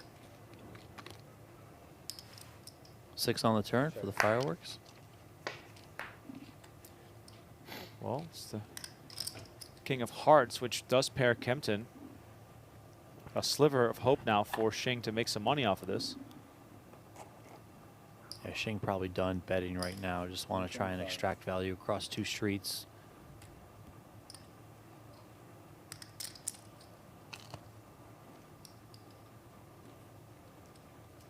Kempton might just bin this one.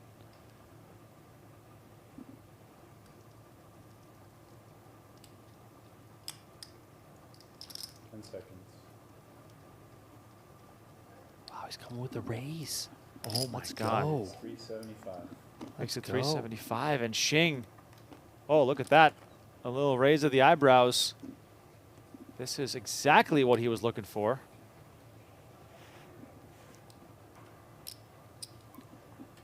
Of course, Shing trying to look as though he has a real decision. 10 seconds.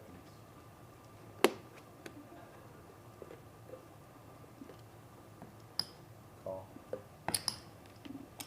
25 more.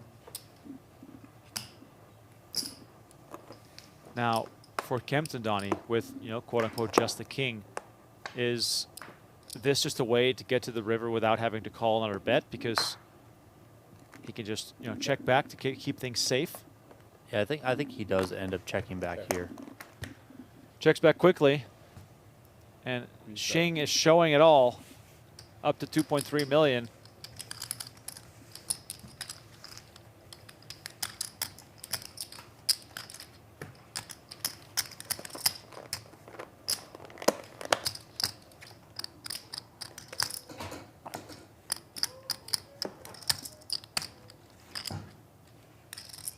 How many more hands do we have? This hand and then one more. Okay.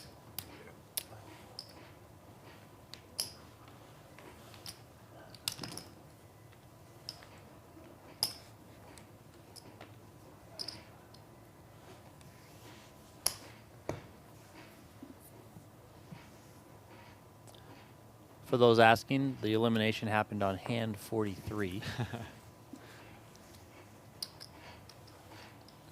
Saw Southpaw asked in there. I got a question for the chat. So the PGT PLO Series trophy includes 4 cards on it. It includes Ace, Ace, King, King. Okay. Supposed to signify, like, one of the best starting hands, or the best starting hand. There was a debate the other day at one of the tables, and it did involve Philip Shing, of if that should be the hand that's on the trophy, or if there should be a different hand on the trophy. Ace, Ace, King, Queen, double suited, for example. Does somebody want to see Jack 10, 9, 8 double suited? Something like that. So what do you guys think should be on the trophy? Should we have kept the Ace, Ace, King, King? Because when it was being put together, I remember debating with Tim Duckworth on what should be on there. And I said it should be the Ace, Ace, King, King double. I agree. Aces and kings, the 2 biggest pairs in poker. A made hand, much more so than the Ace, Ace, Jack 10, which you often hear about also.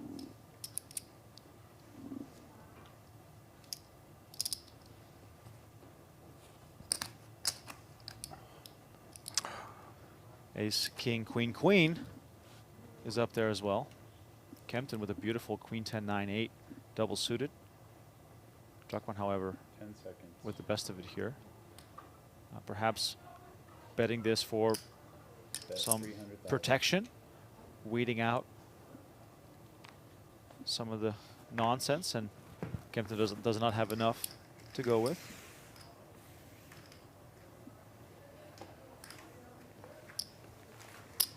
Got a fair amount of Ace, Ace, Jack 10 double suited coming in right away. Oh boy. Have you seen Hell's Paradise? It's one of the closest thing I've seen to Berserk in a long time. It's still ongoing. It's quite good. I'll make sure to check it out. Hell's Paradise? Yeah, it's really good.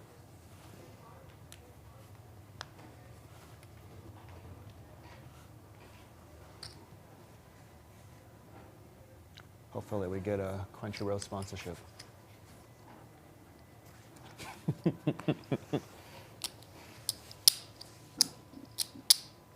King, King, 6-3 for Kempton.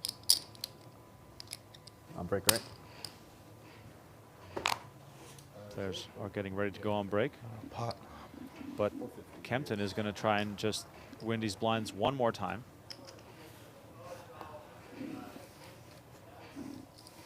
Double suited queen 9-8-4 for Schwartz.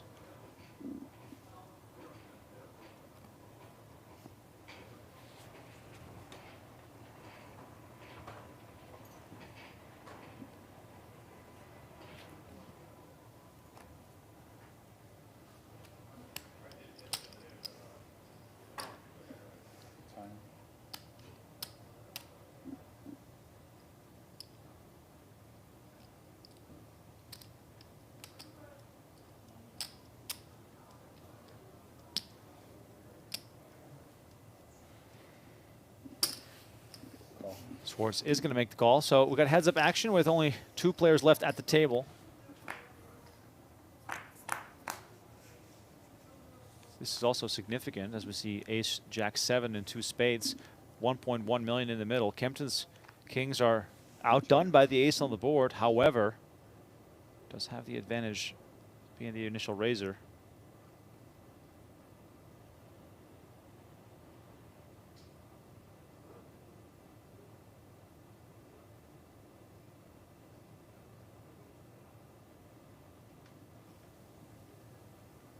Seconds.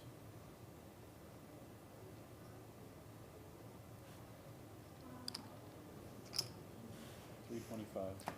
And that's exactly what's going to happen. Kempton continues for 325, representing the ace, and he will close out this level with 4.4 million. Druckman, however, commanding chip lead, more than double his nearest competitor. Shing and Schwartz, the 2 shorter stacks. We've got lots more PLO action to come here. Thank you all so much for watching. We'll see you in about 15 minutes for continued coverage of the PGT PLO Championship event. Oh, I think Makes it Stiller 8K to and, go. I like Pharaoh or something like that. I don't remember, man. It's. I haven't seen that. Oh my God. And if you're it's so Jackie, I mean, funny. call here is 'Cause it's just natural. You like keep in worse hands. You can just play all in old on the Vegas turn a days, lot. kind of. But you all know, in seems reasonable too. Like You got 5? the spray tan, Queen? you know, like Yeah. it's Twice, funny. 2 times, yeah. Is it supposed to be Dominating Jim spot Ca- here well, for Jim Jackie for Carrey a is huge basically pot, playing 63K. like a Chris Angel type of person. 9 on and the it's turn. so funny. I'll check it out. Yeah. Jack on the river. The ace like jack 20 is years old. good for Yeah. Jackie Oh, on the oh. first Movie, run yeah. out. Oh, it's a movie. It's a movie, yeah. And the Okay. 3 of hearts comes in on I the gotta look it second up. run out, followed by the 10 of hearts for good measure. Hearts. Jackie's going to scoop Not both. flush. No one's really paying attention at the table, but that was the $63,000 pot Maybe I'm talking about. that B-Dun is going to be sending over to Jackie. You have something. And John Isaac, not known for time wasting, he makes the call right away. And it comes queen 9-9. John Isaac, top pair, top kicker, 10K in the middle. Paulie G slowing down right away. 6,000 right away from John Isaac.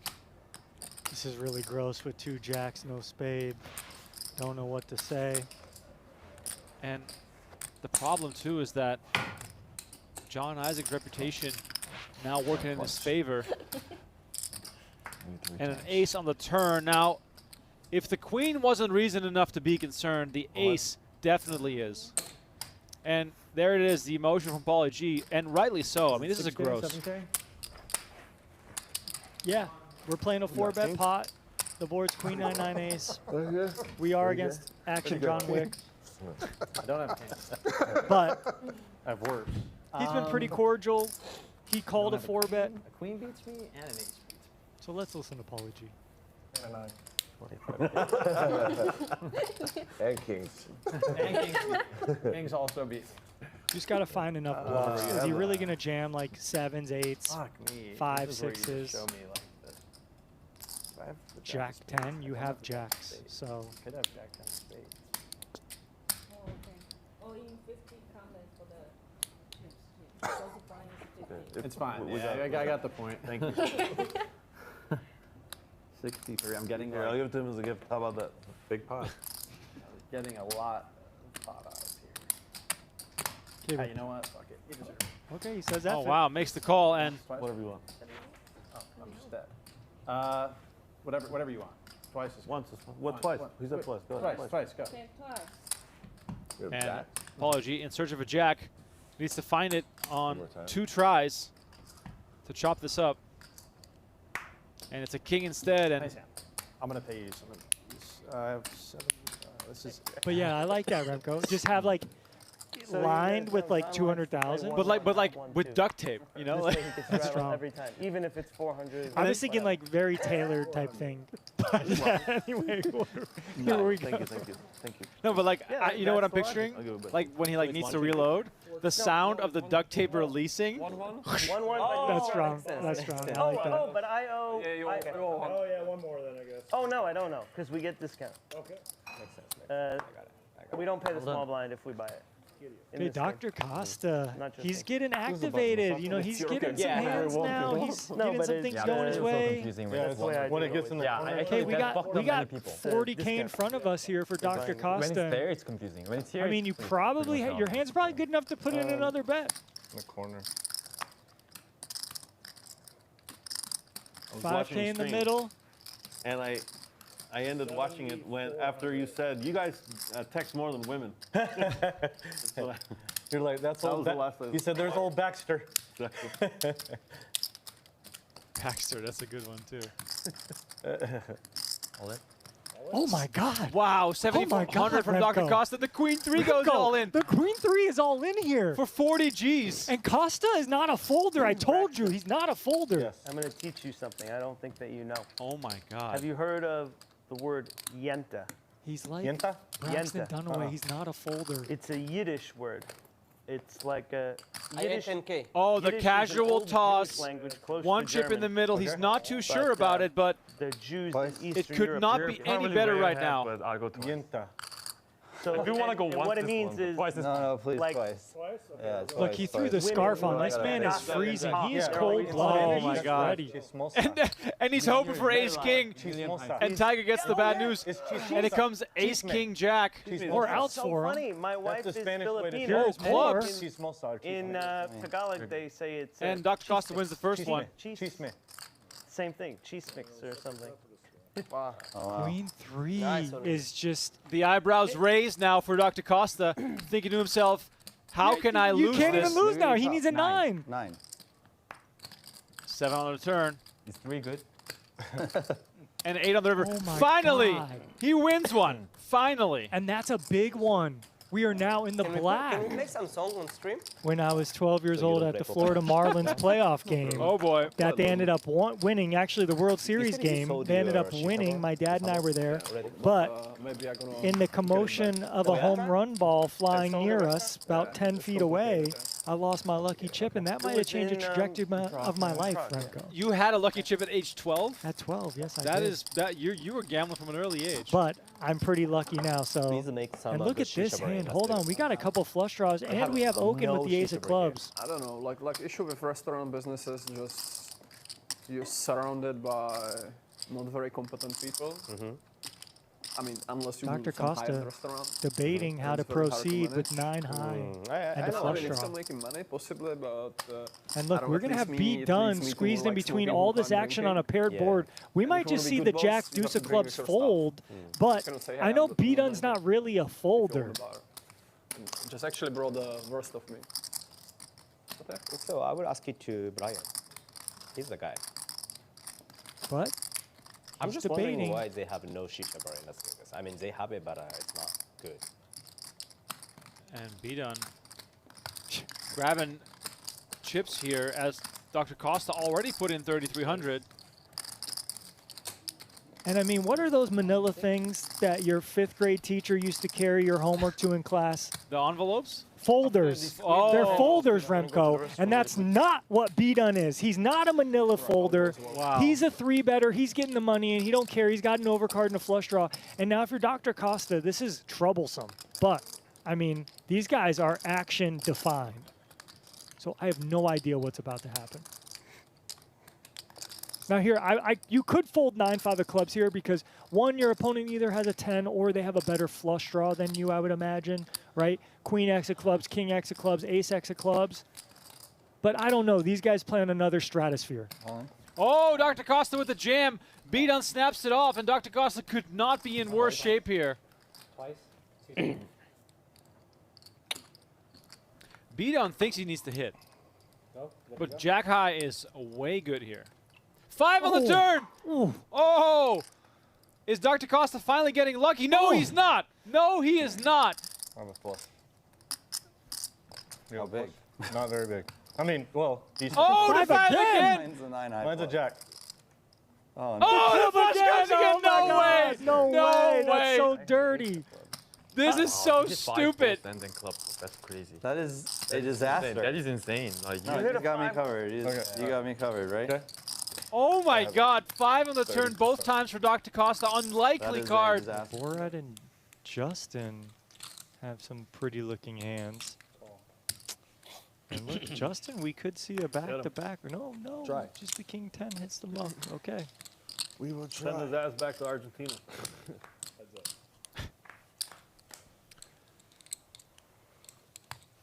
9-6-3 with 1 spade. Borat flopping top pair and a backdoor. Gaston with a gut shot. Let's see if Gaston wants to fire at this. Yeah, gut shot, overcard to the 9, 8 of diamonds working. So I think it's a good hand to start bluffing. And we probably just see the money get in. Overpair? No. You? 5 and 9. I would have been all in. We go twice anyway. All right, we are going twice. Money ended up in the pot. You have ace? 5 and an ace. Borat's 9 holds up here. Gaston really needs a 10 or a 7. Flush, yo. And Borat wins both here. Just like that, 52,000. No big deal. And these are sometimes we see Isaac jam here, but I don't know. We're a little deeper. Call is kind of common here. Definitely setting ourselves up for a potential big clash because we've seen John Isaac jam far worse hands. But versus Tiger, he might reconsider.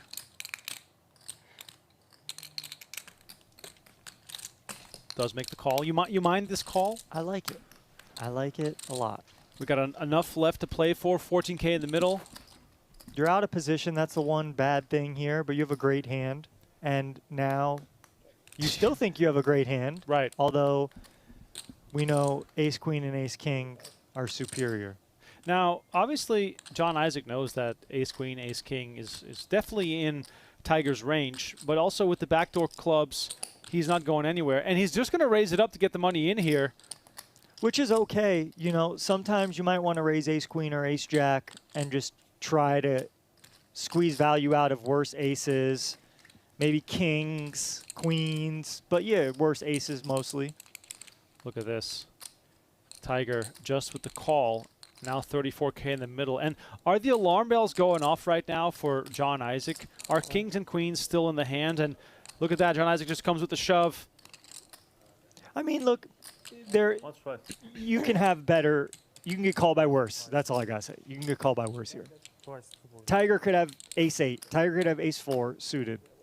Tiger could have ace 10. So, well, we run it twice. Tiger snap called. They're running it twice. Tiger wins the first one. John Isaac needs a jack and a jack only, and it comes 3-5, which does not help. And this is the biggest pot of the night by far, as Tiger gets a double up through John Isaac in a huge pot. I paid full rake yesterday in the PLO tournament because I couldn't get here on time. Wow. I was in another tournament. Do you feel like you should get a hat for that? Yeah, probably. Yeah, right? Like, come on. But, you know, I think if I win the tournament, they'll give me a hat. I mean, right? I'll win I'll win a PokerGo Cup, right? Which I would love. I'll win the Venetian Lion, which I made a bet with Tommy that I'll win one this year, and then I'll get the Venetian hat. Okay, Boosted J top 2 here, and he somehow doesn't have all the equity because Royski has the king high flush draw. We see a couple clubs already out. And Steve with a little something too, top pair. Remco, do you have a hat? Do I own hats No, or, do you or the have a Venetian Venetian hat? poker hat? I have a Venetian poker hat, but I've not been able to get my hands on these new ones. Okay. Just asking. So if I were to pick a color, I would go for that little, is it like a dark gray? Yeah. On the side there? That looks beautiful. You know, Tristan, the problem that I have as we see Steve get out of the way and we go to the turn, my head's so big, hardly any hat is comfortable on my head. Ace on the turn. This is a ace of clubs. Insane card. If Royski's night couldn't have gotten any worse, say Wow. goodbye to another 44,000.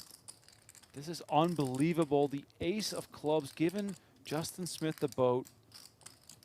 And we might see Justin just trap and check here. But how sick is it, by the way, that Katsov also has a jack?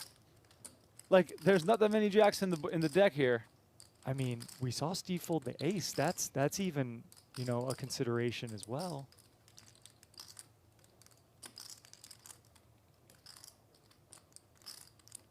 And what's going through Justin's mind here is, you know, you could check and trap, but if someone bets the river and I jam, am I getting paid by flushes? Maybe not all the time. So maybe he's like, you know what, I'm just going to bet now because a flush is going to call here and then have to call again. And that's kind of what we see here. 13-3 from Justin Smith.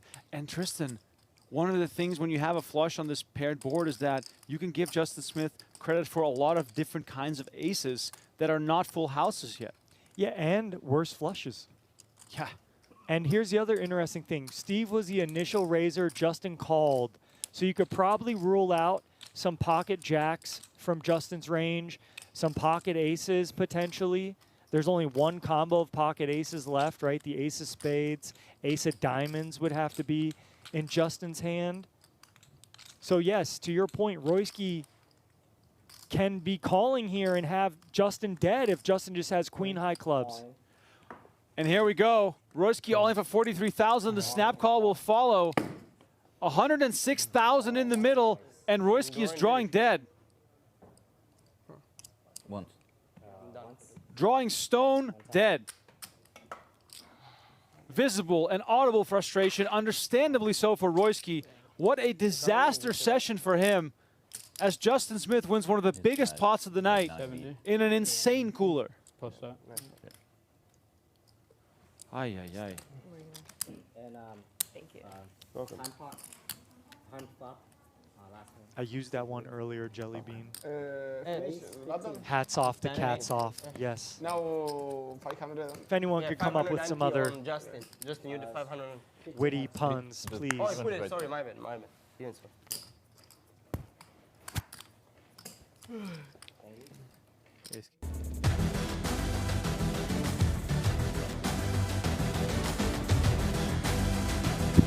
Welcome back to the PGT PLO Series. 4 players remain, all vying for the top prize of $180,400. 11 bigs for Zachary Schwartz. Zing, Shing with 16 bigs, Kempton with 29, and Druckman in control with 59 big blinds. The first 90 minutes, the first 2 levels were a bit static, robotic, however you want to call it. We lost. Boring? Boring is a word, yes. LaDarren Banks busted just before the break, and Kempton won the final hand before the players stepped aside for a little bit. But let's see what the next 2 levels will bring. Let us know in the chat who you're rooting for. Hope you're having a wonderful weekend. Remco Ingham, Donnie Peters in the booth. The final day of the PGT PLO Series at Venetian. Venetian has been a wonderful host to the PGT, as always. And the battle I'm most interested in right now is between Shing and Schwartz.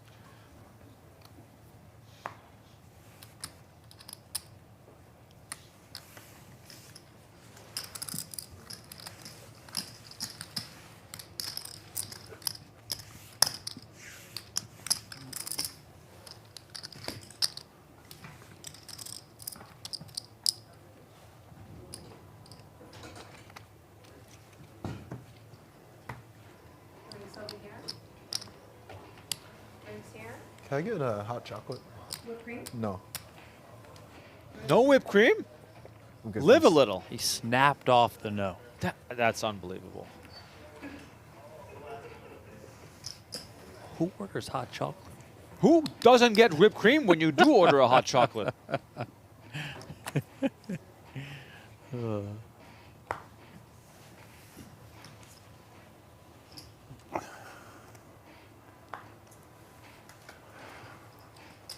Last year when my wife and I went on our honeymoon, she was pregnant and obviously, didn't want to go nuts with the caffeine. Use this in my hands. So hot chocolates became her go-to drink, and she must have had 3 per day. Just well, there's caffeine in chocolate.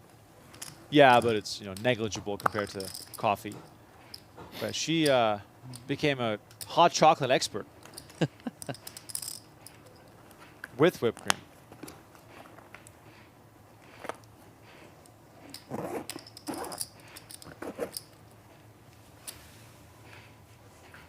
Aces for Schwartz. Perfect timing. Sitting on 10 bigs.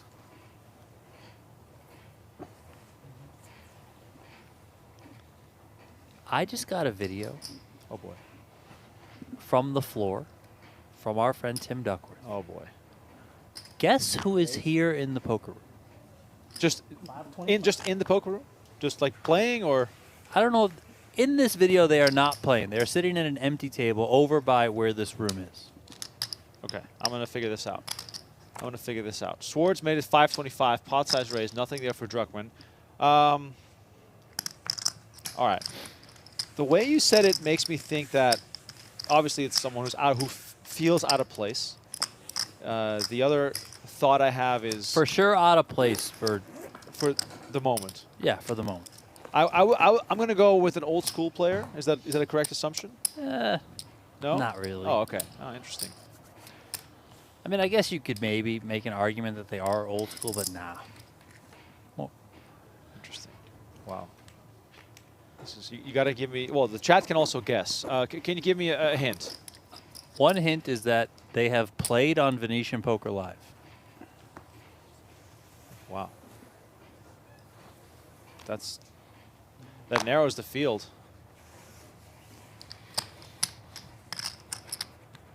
Is JRB back? No, but that's a good guess. I would have said old school with JRB. Oh, yeah, fair. Okay, so it's not JRB.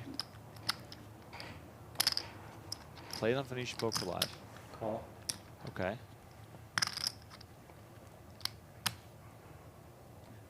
I mean, it wouldn't be a shock to see guys like, John Isaac or Brian Oaken, because they probably have a game going on.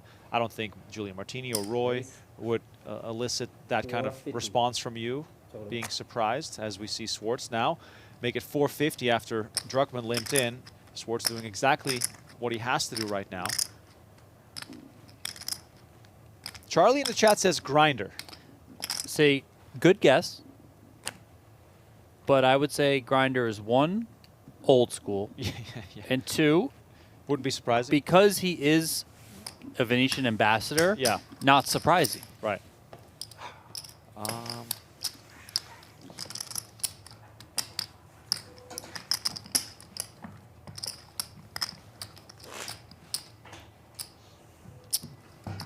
I don't think. No, it's not. It's not Wasserson. It's not Ace.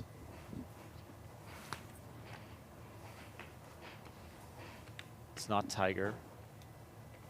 I did see Tiger out there, by the way. But okay, yeah. I mean, not him. there's probably a big game going on. Yeah. Yeah. The question, Harrison, is that I just got a video from one of our colleagues on the floor of somebody who is here in the Venetian Poker Room that I would have guessed is the last person that I would have expected to show up to the Venetian Poker Room today, or one of the last. Is it Matt Berkey? No. 350. This person was recently on social media for something successful that they achieved in poker. And part of my surprise is that that person said, I'm going to somewhere else next, which is not here. Wow. The plot thickens. And given the timeline of where we are in the poker calendar, I would not have ever expected to see this person here.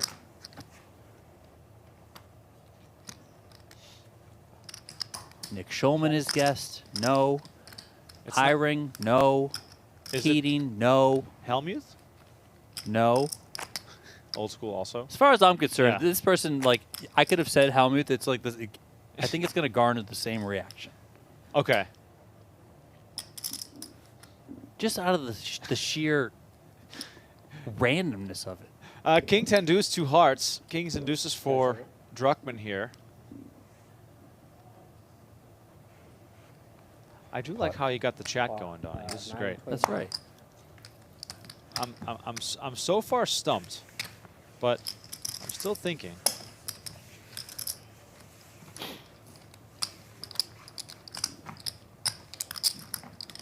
I can't think of the hints you gave about the achievement, so I'm stuck on that for now.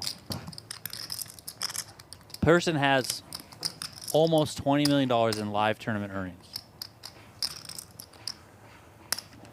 Wow. That really narrows the field. Oh, wait. The chat has guessed it. I know it. I haven't looked at the chat. I know who it is. Who? Martin Cabral. That is correct. Yes. Martin Cabral is in the building. For God knows what reason, but he's here. Martin, pull up a chair. Race 350. Not like that. Casino Royale, baby. Let's go. I mean, is he here to play a big cash game? Must be. There must be some. Is he here to get in the last 5K high roller? You never know, right? Well, didn't he make a circuit event final table at Bally's? He just won a circuit ring. He won and then a he ring. said, like, on to Prague or something like that for WSOP Europe.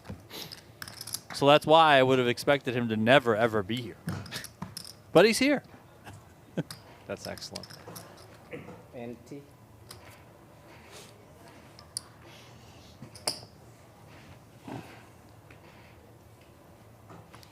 You got any more quizzes for me? That was kind of fun. No, that's all I got, man. Wow, the Golden Knights fired their head coach. Yeah, I saw that earlier. Wild, right? Yeah. They hired John Tortorella's in there. Yeah. That's a name. That's a personality. Yeah. Tortorella, like, could be like your uncle. Tortorella seems like an insane person.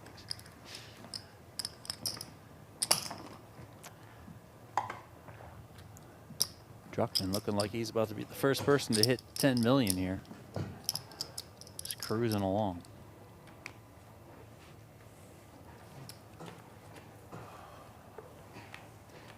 My favorite sport to get a sunburn at is back. Shout out baseball.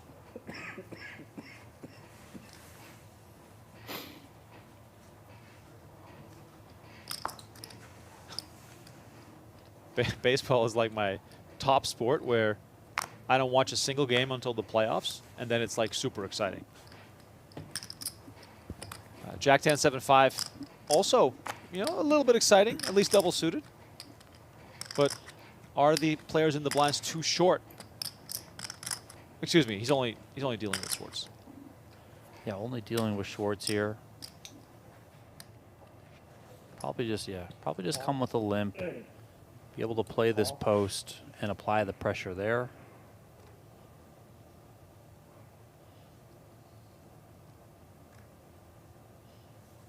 Check.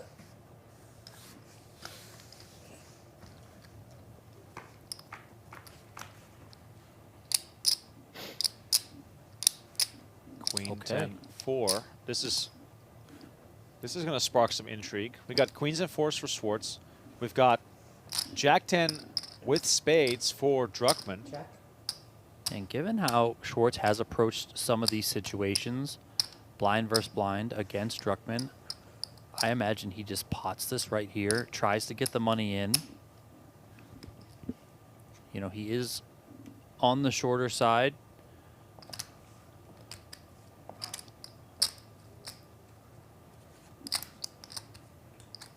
$275. 275 from Schwartz.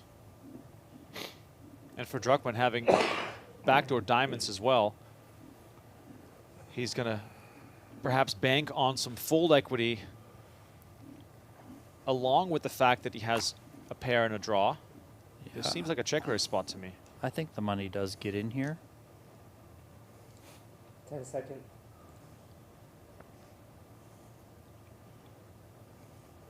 Druckman always seems a little pained. Pot. And he does announce pot. Pot.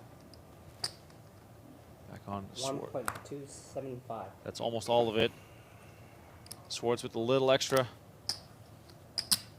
left in front of him. And he's going to move all in. We got a showdown worth I call. 3.4, excuse me, 3.8 million chips. Queen 4. And this could really change the dynamic of the final table if Schwartz finds a way to survive here.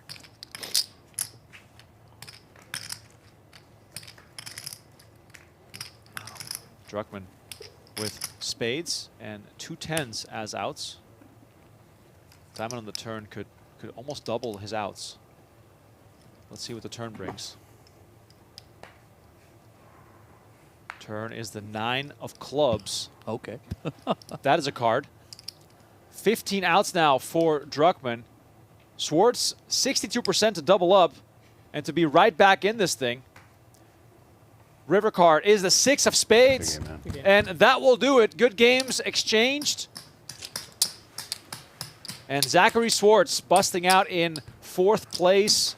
A quick exit through the glass door as he'll go on to collect his payout of $57,000. And Shing might be making a little fist under the table because he just got himself a nice pay jump up to $79,800 with only 9 big blinds remaining in his stack. And Donnie, don't look now, but Druckman is running away with it. Druckman is absolutely running away with this tournament. 66% of the chips in play, 75 big blinds to work with. For Zachary Schwartz, you know, he just really had no situations that benefited him today. Just kind of had to wait around, given how the final table shook out. Ultimately got his money in with what was the best hand. Yeah, decent amount of equity, all things considered. Needed to fade turn and river, but couldn't do it. Still, a good showing by him. It's a large raise. That includes the small Cashing for 57K is a By the very way. well Just in done case you were having performance. any ideas Okay. of messing around. You got max pressure going. 525. You include a small blind, even if it's not here. Huh? You include a small blind even if it's not You here. can mess around if you For want. pre-flop. I don't mind. It's I 525. would have called this to 450, but That is correct. Can't This do it. was 525. confirmed earlier in the Small blind does series. count, even if it's dead. The small blind does count, even if it is a dead small blind. Yeah, I didn't know that. We all learn something. That way, it's Every day. you know, when there's multiple fields or tables going on in a tournament, no table is at one disadvantage or no player is at a disadvantage that they can't raise to a little bit more than somebody else could just based on somebody getting knocked out. Every So pot is so huge. that is the You rule. get the blinds and it's like fuel. That'll fuel me for so long.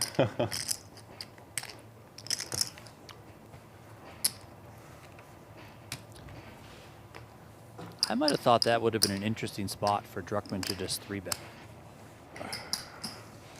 Yeah, almost. I mean, he's got ace queen in his hand. You know, there is some argument that those could be hands that block your opponent's hand. And like, what's Kempton gonna do with how short Shing is? I mean, like, yeah, Kempton can't do anything. Even if he has aces, he can't play for stacks. Makes no sense. no, not with where Shing. I mean, he probably does play for stacks with aces, but it's not like. It's probably fine, but also not comfortable to do so. But yeah, I mean, you have an ace though if you're Druckman, so you block some of that.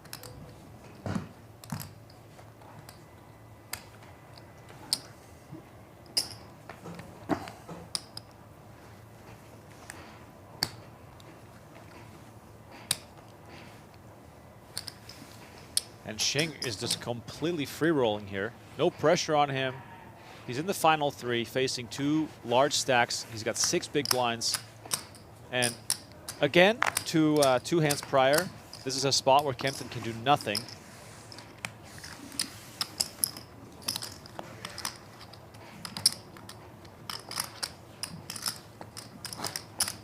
there's a look at the trophies. Whoever wins this is going to need some help carrying these to the car. It's going to be quite an ordeal.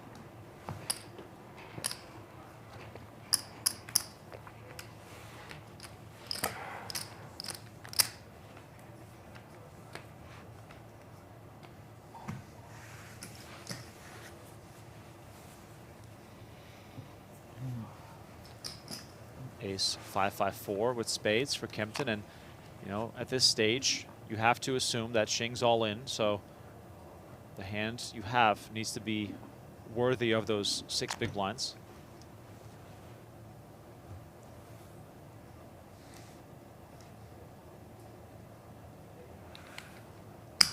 Raise. 5 high.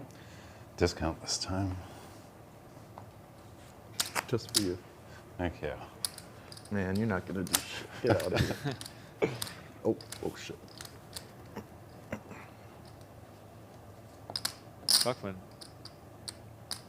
Is Druckman supposed to flat here just so they have a chance to maybe check it down if Shing finds something? I don't know. The hand might not be good enough. Let's see if up. Call. 350 behind for Shing. Also, do you want to give Shing even We more should have ammo? lammer on Should that. he end up tripling up versus doubling up? True. 3 minutes. 3 seconds. All right. Jack All 9-3 rainbow. How much is that? Top 2 for Shing. That's what I wanted to hear. I mean, I don't think Kempton can call this as much as he might want to, as much as this price is. Take your time. Pretty you got good. time bank. I know I do. Don't rush things.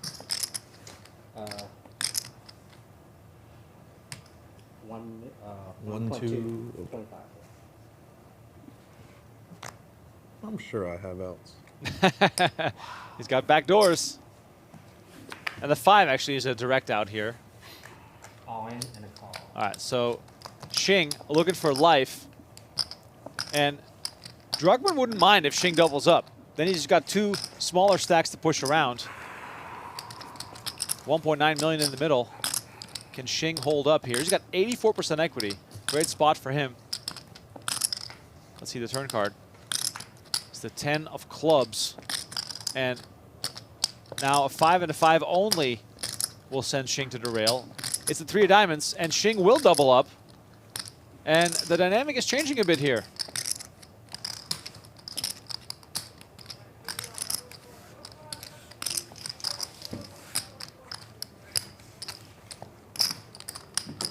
Would you have won? I would have. Here's a look at playpokergo.com. Check it out. Available on web, iOS, and Android. Play for free. Play from anywhere. If you want to get a seat at the table, go to playpokergo.com.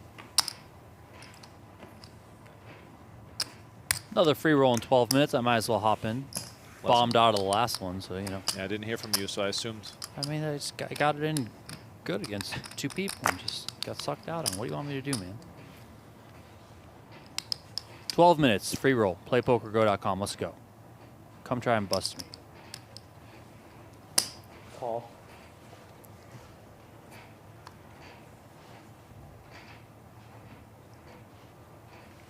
Call.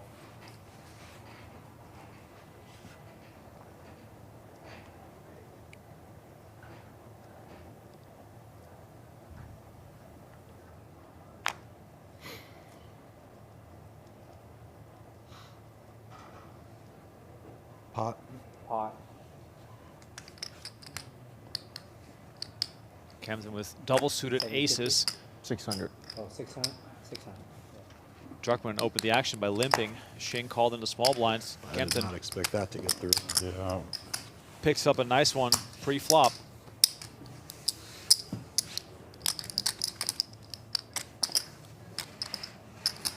How much do you have now? 1 sec, and I'll tell you. 2, 3.2, like 3.7. Thank you.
Welcome everyone to the stream. Three-handed, 182,000 up top, 79,000 guaranteed. Final three of the 10K championship event of the PGT PLO Series.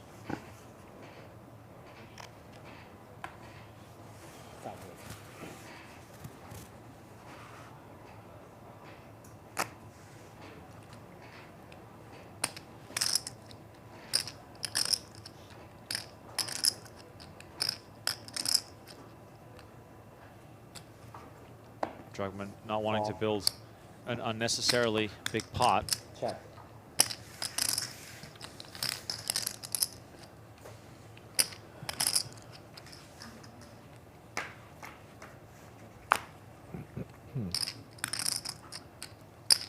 Shing happy to check with queen 9, 6-3.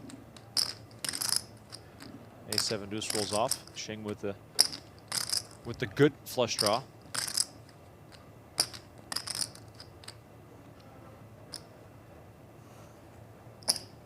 Bet 150. Druckman bets 150. Shing assessing the situation. Does have a flush draw, but how much of our small stack do we want to invest here? Perhaps peel one and then reassess. Call.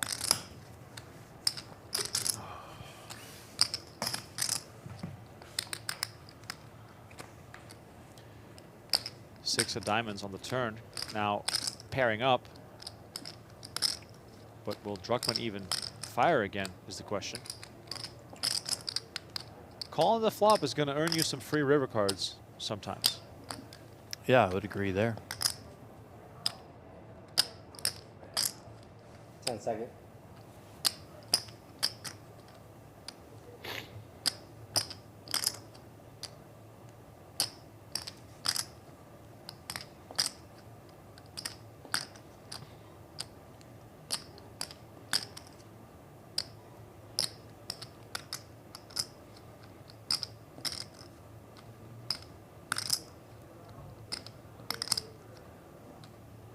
Check.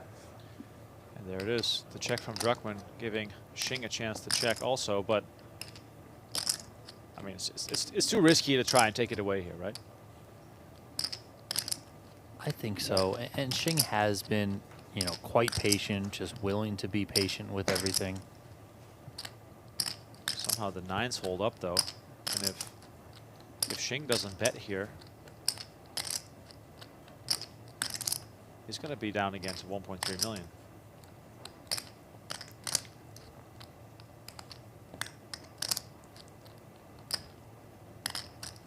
Second. Check. Druckman checks. This is it. This is the moment. Can you find a bluff? But can you make it believable?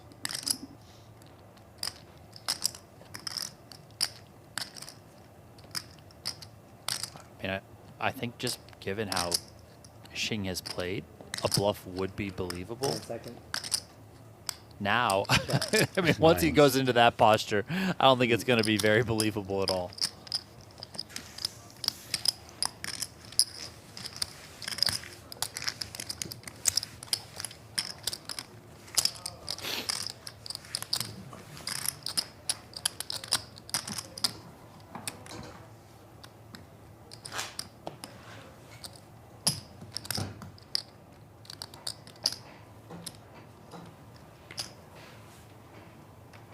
Wait, am I small? He's small blind, right? I just read it. Okay. That's correct. We're blind versus blind last time. Yeah, it was big. No, I know that. I thought he dealt me first for some reason, but I was wrong.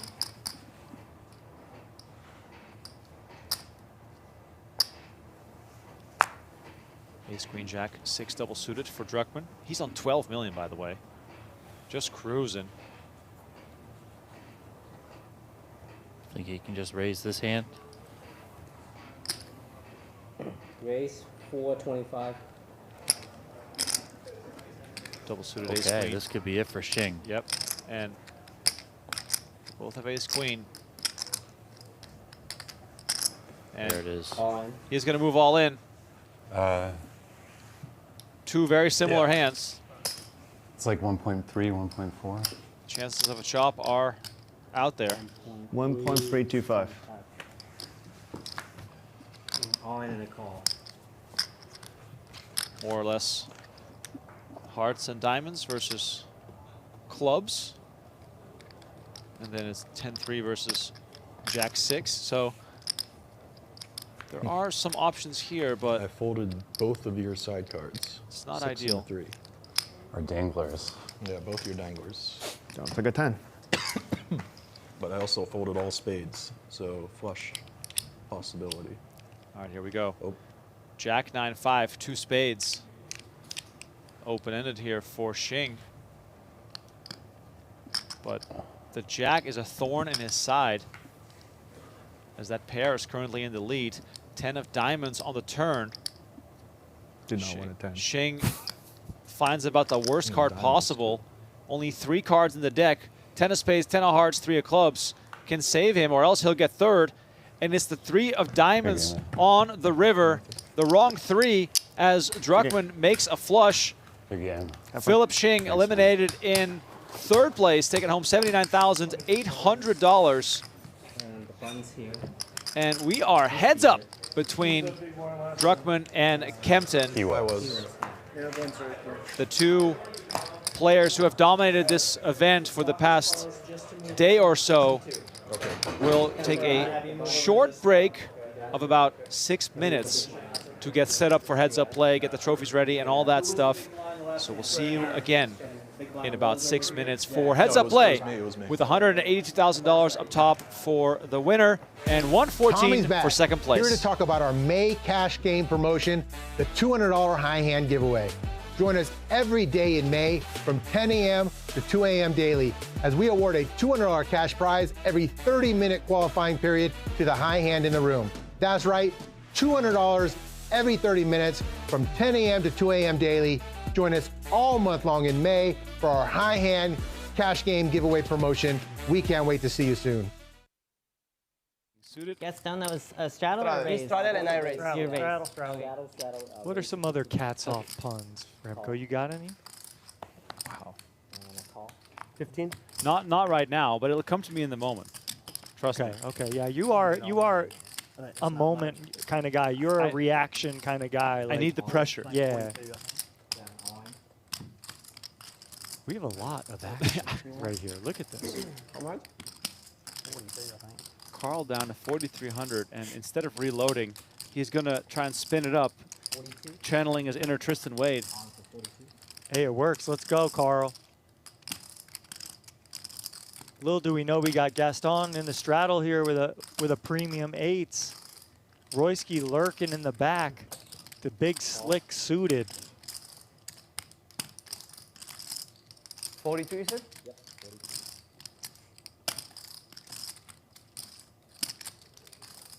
I mean, this could get really wild.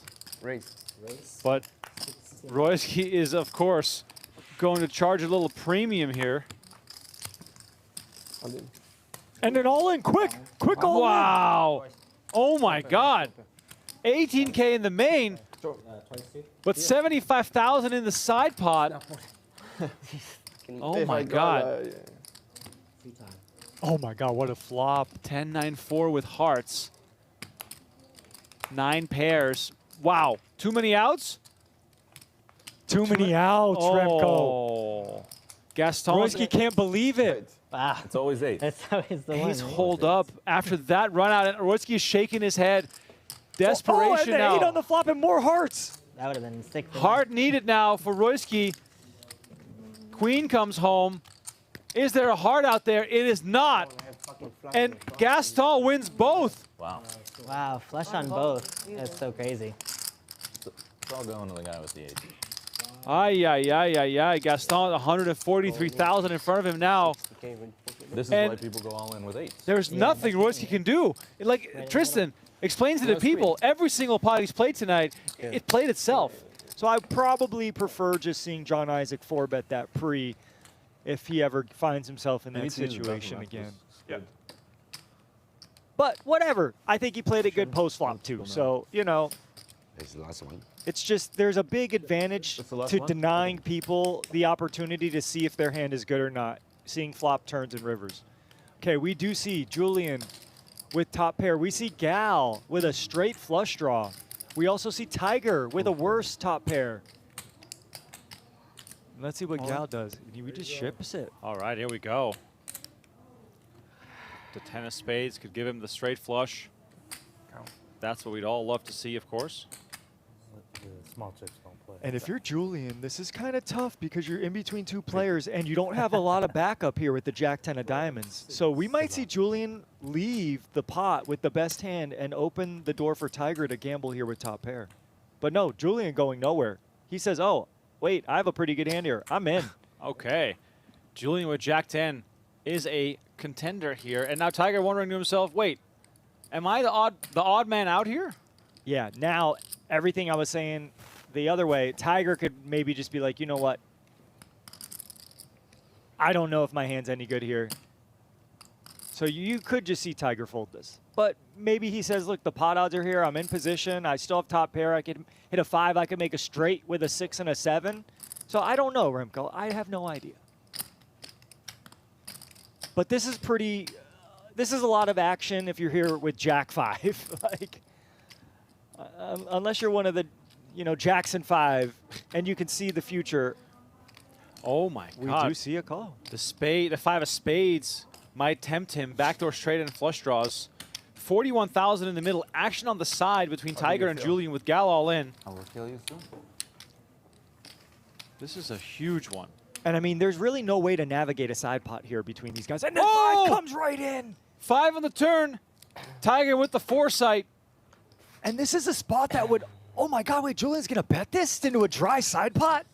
16,000, opening the door for Tiger to just rip it here. Yes, exactly. This hand needs protection. Look at all the draws out there. I have top pair and second to worst bottom pair. So yes, pile the money in with Jack 5 Tiger. Hear him roar.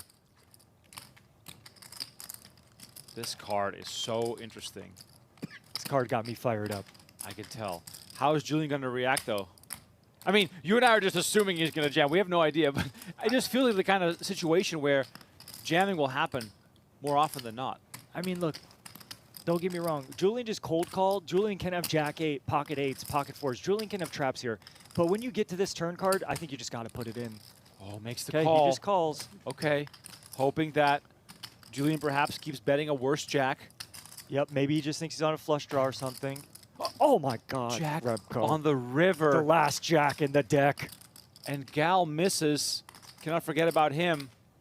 There's already 32,000 in the side pot. Julian with trips. Backdoor clubs come in. Not much of a concern.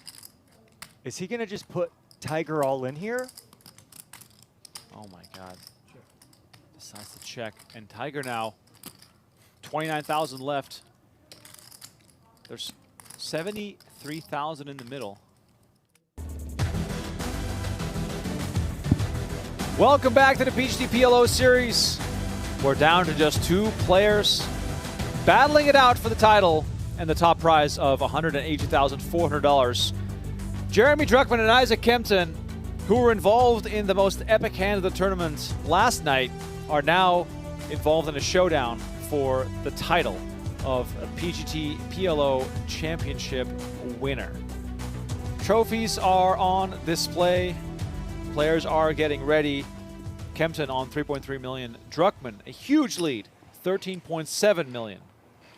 Donnie, given the fact that like Druckman has impressed you so much, what does Kempton have to do in order to mount a comeback? Get aces. No, Lots I'm of first, time. I believe. I call. I mean, it's interesting because, Druckman has been playing super well, but he's also specifically had Kempton's number. Yes. From about halfway through the day yesterday, whenever they joined tables, he really just got the upper hand of him, many times. Raise 450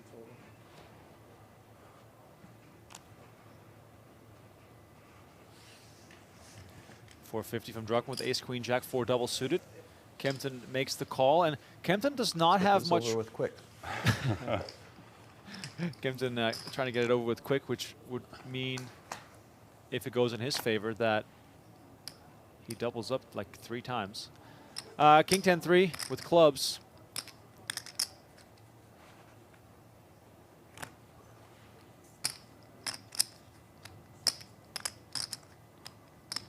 Big draw for Druckman.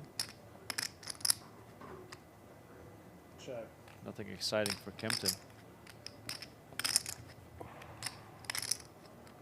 Does pairs 3, but we all know that those kinds of pairs can almost be disregarded until they become trips.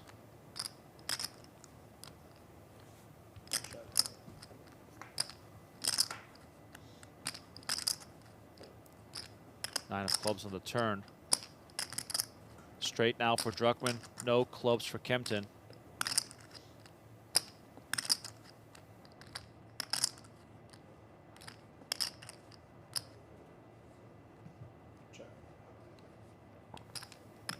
Druckman just plays it passively. Not much incentive here for Kempton to start bluffing, given how shallow his stack is. I feel as though if you bluff, you almost have to be willing to bet 2 streets. Druckman very sticky, not known to just surrender.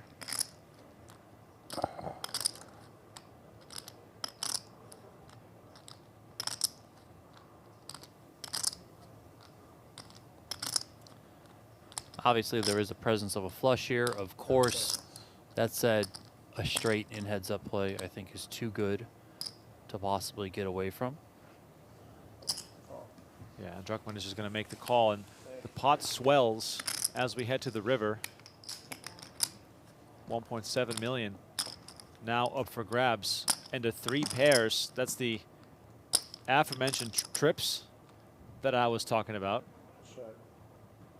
Druckman again with a check, and for Kempton, the question is, if we bet, why are we betting? What are we betting to achieve? And he does decide to check back with trips. It's a strong showdown hand, but Druckman had him all along, and Kempton now, after just 1 hand of heads-up play, down to 2.5 million. Yeah, I think we might have seen another barrel had he not made trip 3s and picked up quite a bit of showdown value there, did Kempton.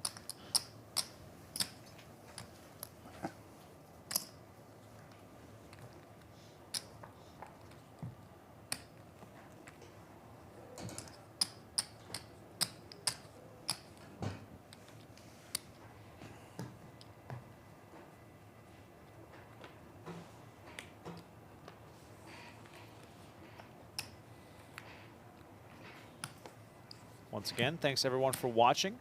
It's been a lot of fun having 5 days of PLO tournament streaming.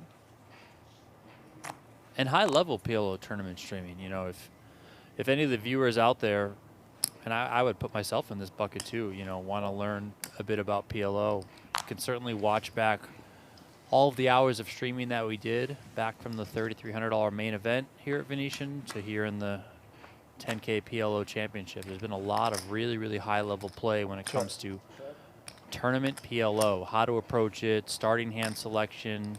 You know, there's been a lot of strategies that include limping strategies, 3-betting strategies, stuff like that. So you can definitely glean a lot from watching this stuff and watching it back.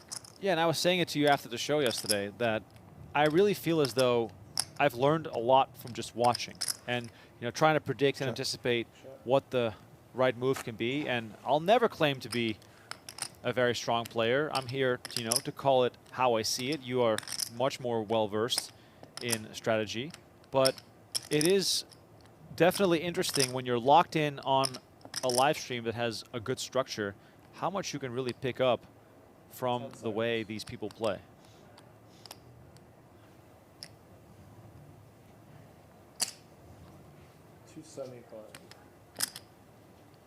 Straight value here from Druckman with the flush, but nothing for Kempton over there that he's going to continue with.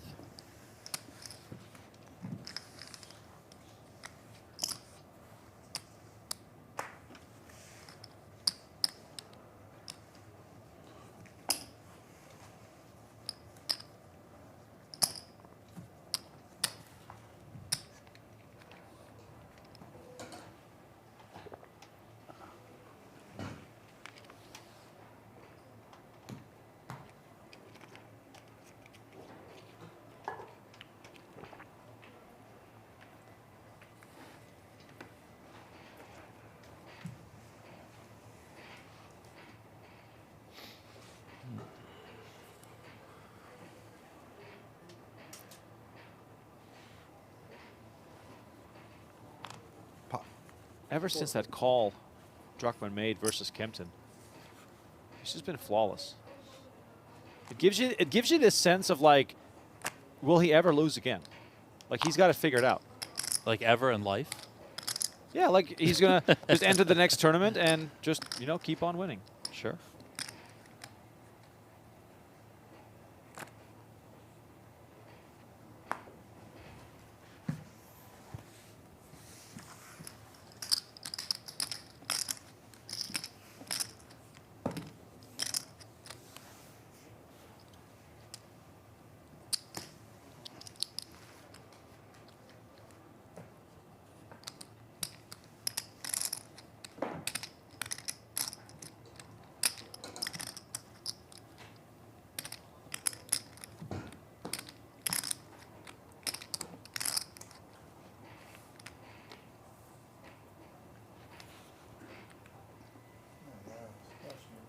I don't think he saw.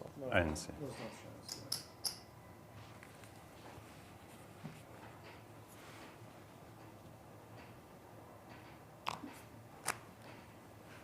Ace, king, 7 deuce. A bit of something and a bit of nothing for our chip leader.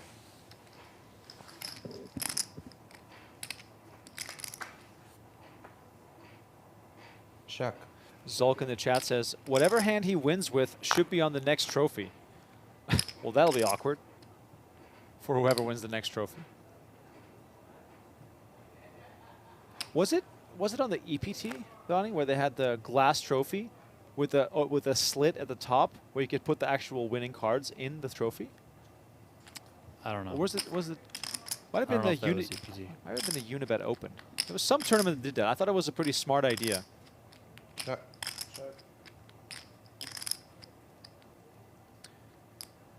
Action gets checked. Druckman's ace king is best here.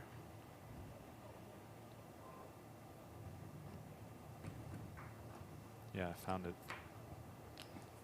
It was the Unibet Open.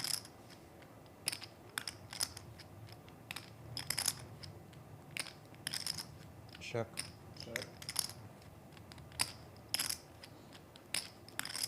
Kempton keeps on checking.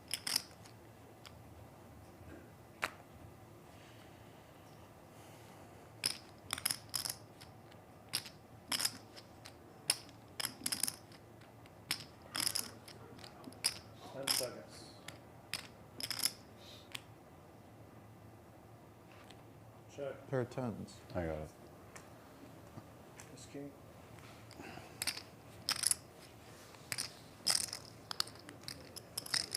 I was going to call you too.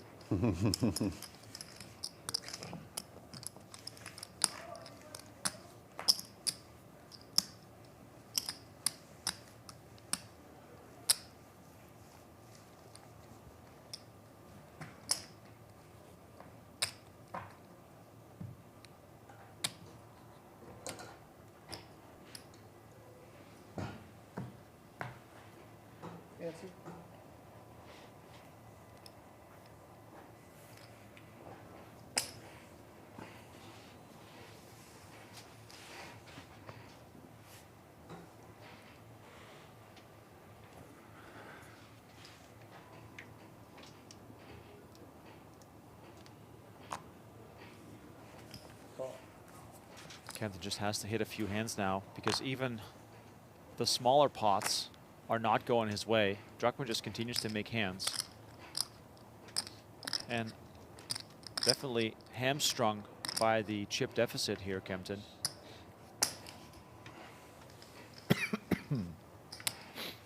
Creativity mostly goes out the window when you get short. Here we see queen 6-7. Equity split right down the middle. But nothing too comfortable yet for Kempton.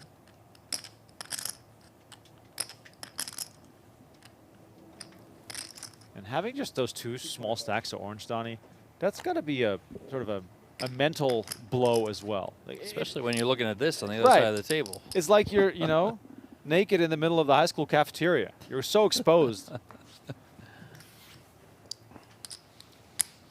Does get to win one. I'd almost be asking Druckman for some Yeah. some browns just to feel a little bit more powerful over there. Can I get some small chips, please?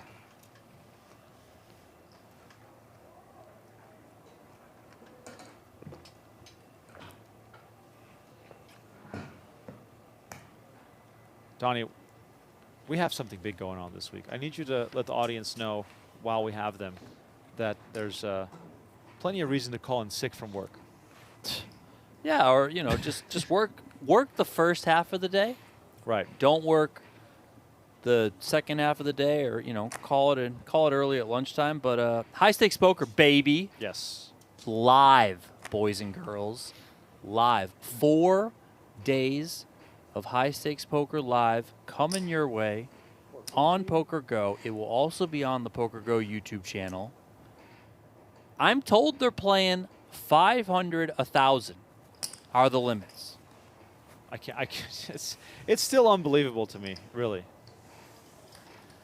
I do know that Andrew Roble, the king of high stakes himself, will be in the mix. Sam Kiki, also in the mix. I would say poker's newest bad boy, in a way. I thought he wanted to be the good boy. I mean, not like when I say bad boy, I don't really mean that he's like a true villain. Right. But you know, he's kind of a bad boy. You got Alan Keating as well. I mean, the last time Alan Keating and Sam Kiki played, it was just freaking fireworks up the wazoo. So that's happening.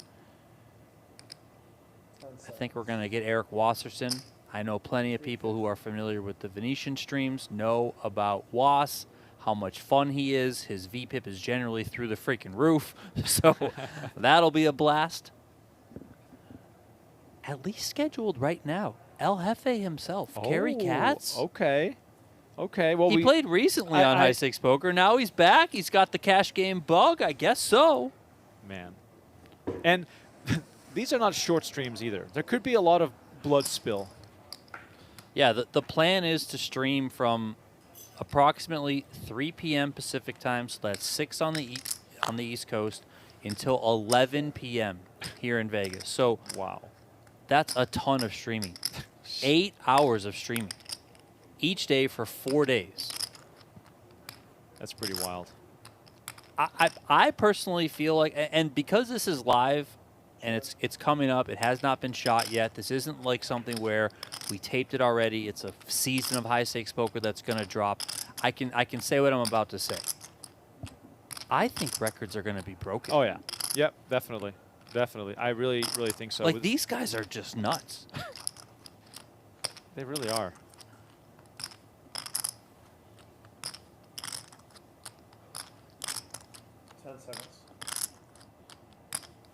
So yeah, Tuesday, Wednesday, Thursday, Friday on PokerGo. 4 straight days.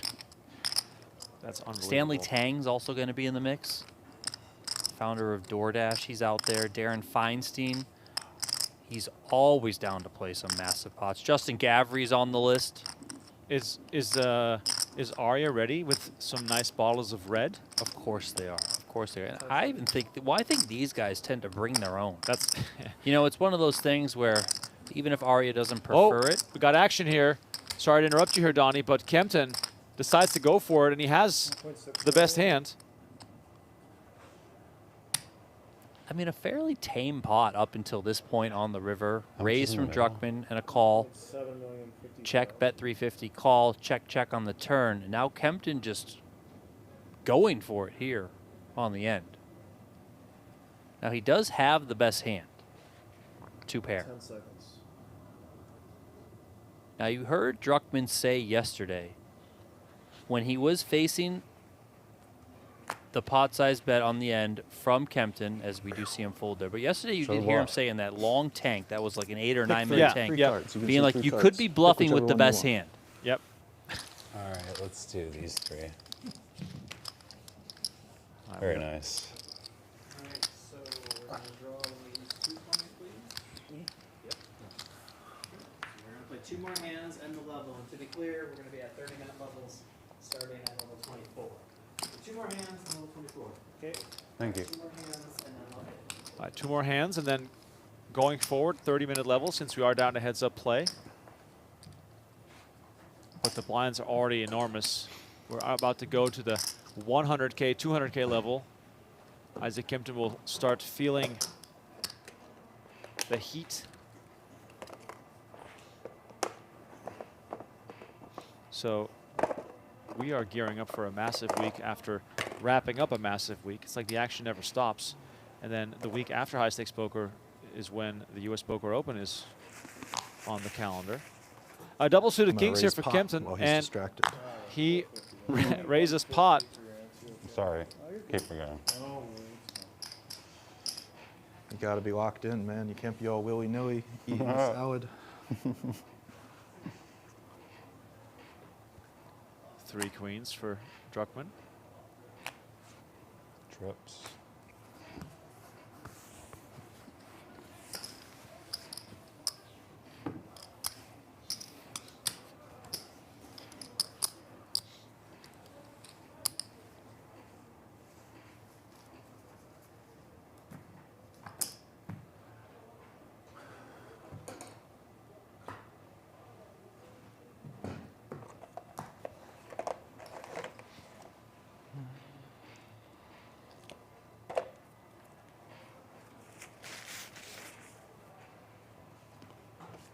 I like how Druckman is having his lunch as if he needs the fuel for the upcoming hours of battle. Just keeping a level head, not getting ahead of himself. Hasn't made the reservations yet for one of the many exquisite restaurants here at Venetian. Shout out Milos, one of my favorites. Shout out Cut.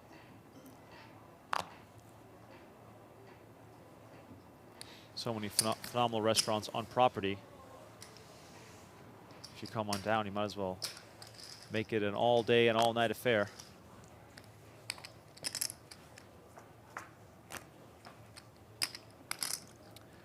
Check. Jack 10-9.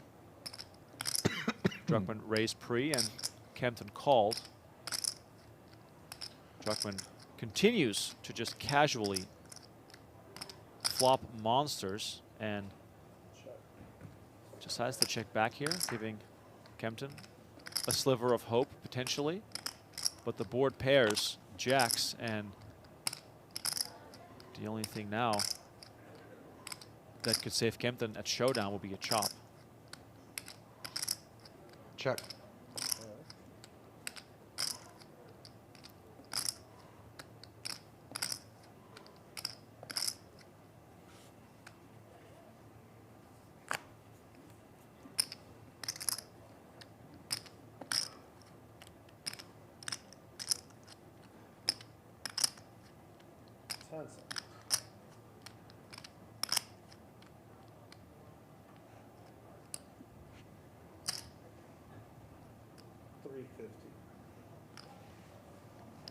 Okay.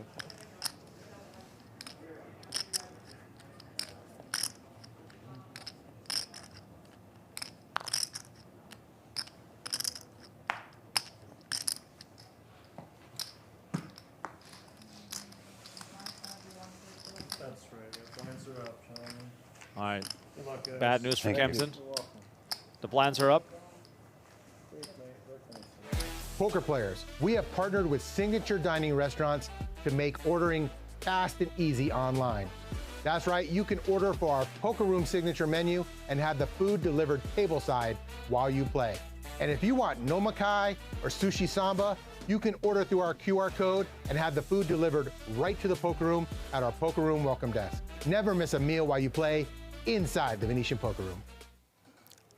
I was just talking about it. Tommy jumping in there with the food recommendations.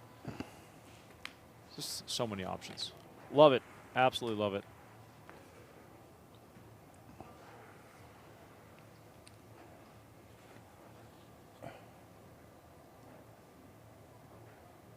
Queen Jack 9-3 for Kempton on the button. Still on 20 bigs.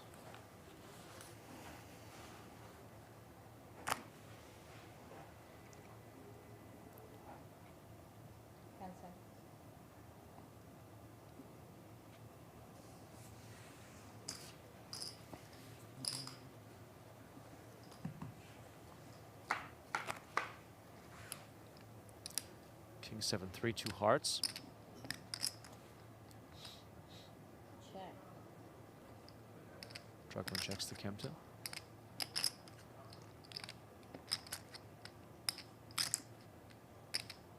Both players paired their 3, got a queen kicker, so the percentage is not adding up to 100 because of the chop possibilities.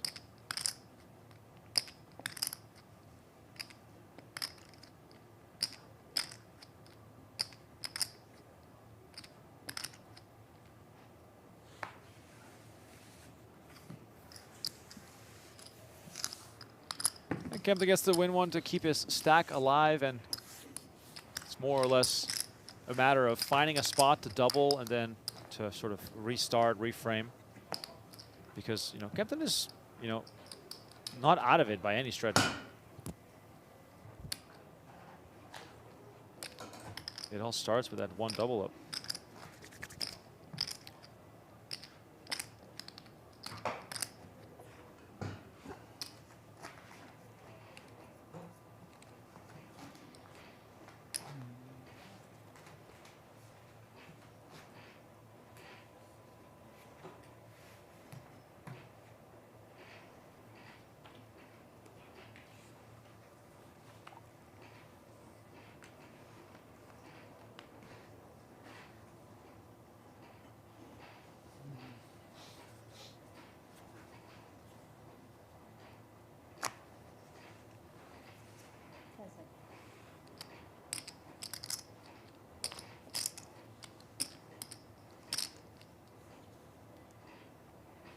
Pot. Oh, pot from Druckman. Have not seen that. How much is the wager? It's 600. Okay.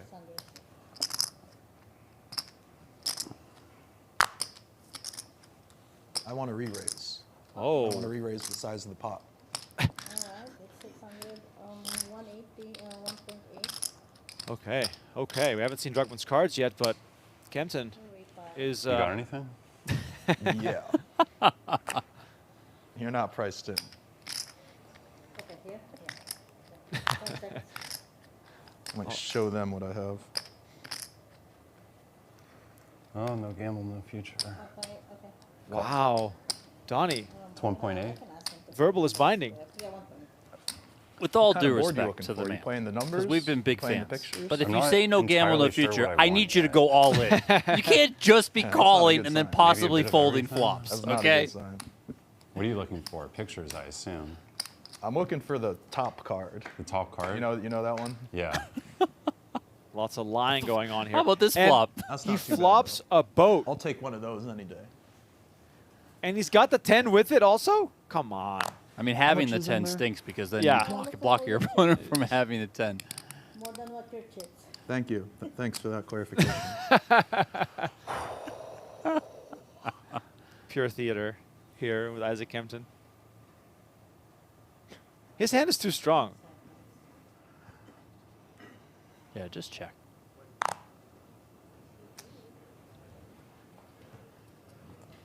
I do like the tank, though. Yeah, this is I great. would tank. I'd Yep. probably use 2 time extensions and then just check.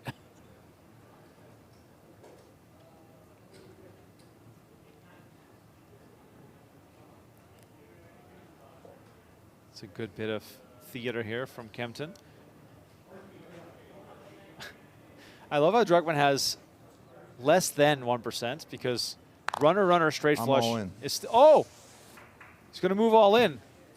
I did not see that coming. I thought he would slow play this. I mean, I can't say I like this. You're just never getting calls. Ever. Yeah, what's out there to make the call? I mean, you need your opponent to have a flush draw or straight draw, right? Yeah. Possibly the case 10, but I mean, it doesn't even matter. Like, just check. Let him no, let him thank you. possibly catch up with something. Thank you very much.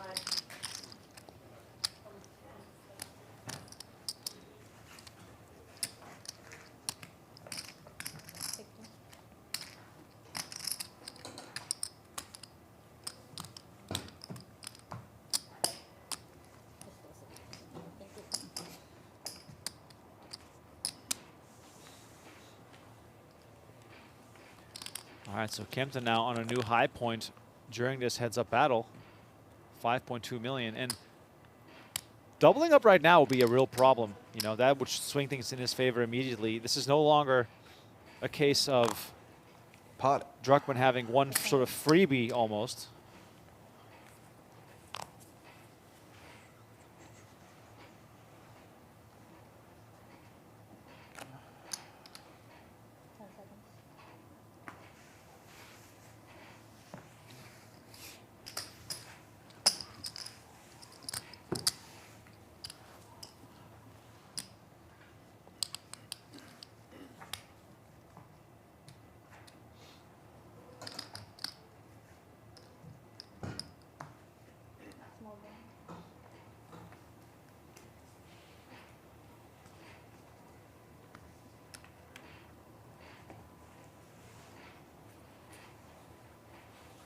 Double suited ace jack 8-3 here.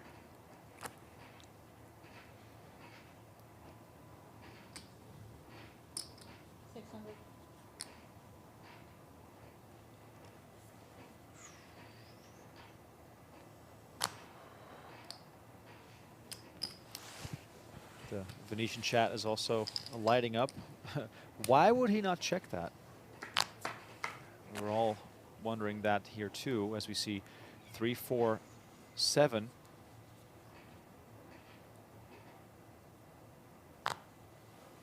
Pair and gut shot for Kempton. The nut flush draw for Druckman, though, keeps the equity in his favor.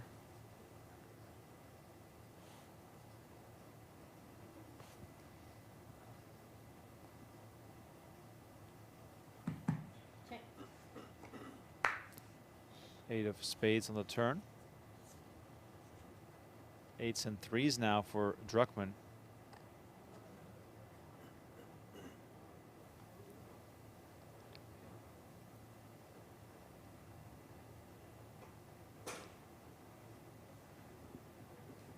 Pop. 1.4. Oh, this is interesting. Pot size bet from Kempton. Druckman, not flush draw, picked up 2 pair. Donnie, this is kind of a tricky one for Druckman. Yeah, this is, but I think he could drive the action here if he wants to. I think he's probably going to lean call.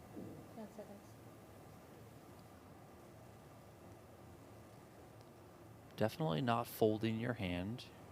No way that's even in the realm of possibility here.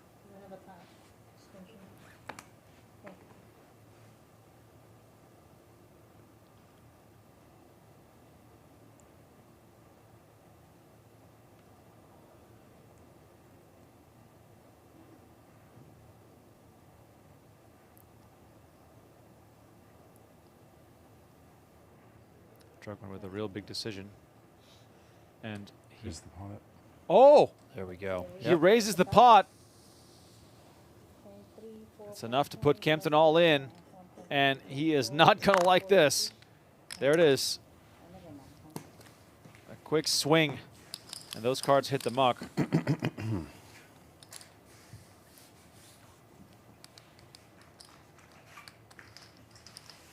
And listen, when you're playing heads up versus when you're playing with more players at the table, it's a full table, etc.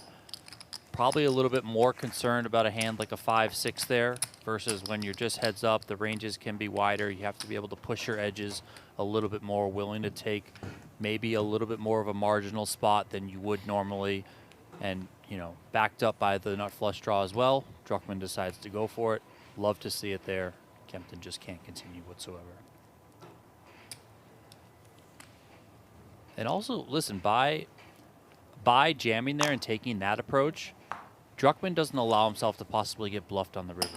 If Yes. the river's a blank and not a diamond, if Kempton comes with the heat again, you know, Druckman's got 2 pair, maybe not the best 2 pair, and, you know, he's got to make a big, tough decision, which he has made in the past, certainly at this, or in this tournament, but, you know, you just take that out and you say, listen, you got it, let's just play for it all. Worst case, I got diamonds to back me up here.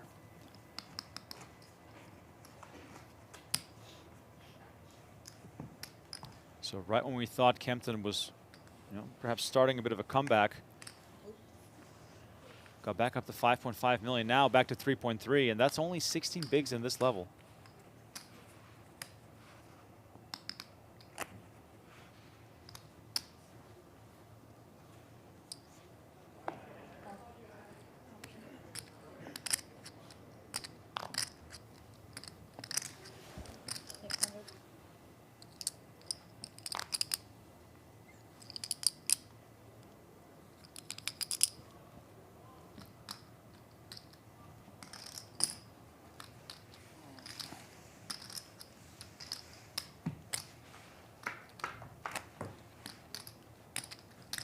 King 6-3, 2 diamonds. Druckman flops a king. Kempton's jacks.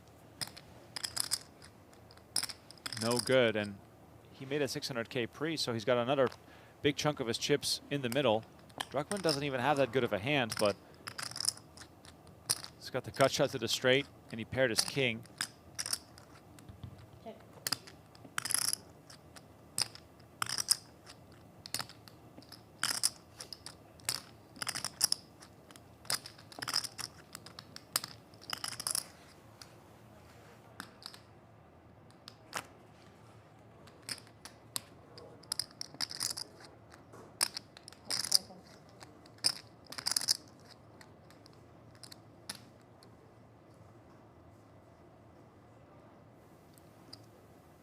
Druckman. 500. Just going to bet 500 here.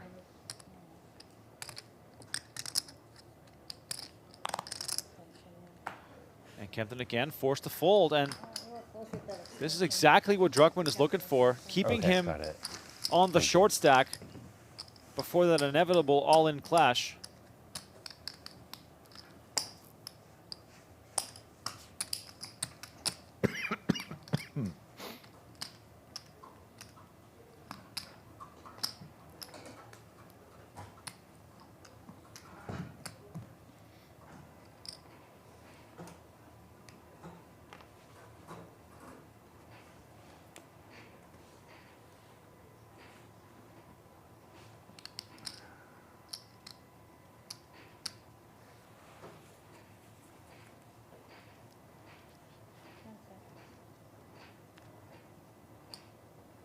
This is a beauty. Ace, queen, 10-8. Yeah, Kempton would love to be able to get his money in here.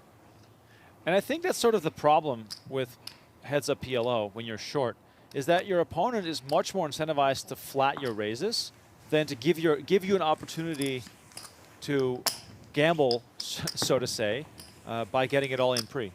Yeah, and you also see that at other junctures of the tournament too. You know, sometimes you'll see big pot size 3-bets and people just elect to just call, even when people have not that many chips behind, just because you can see a flop, you can kind of see how your equity is gonna pan out, and then go from there. You know, should you whiff really badly, then you know you just fold your hand. You don't give your opponent the opportunity.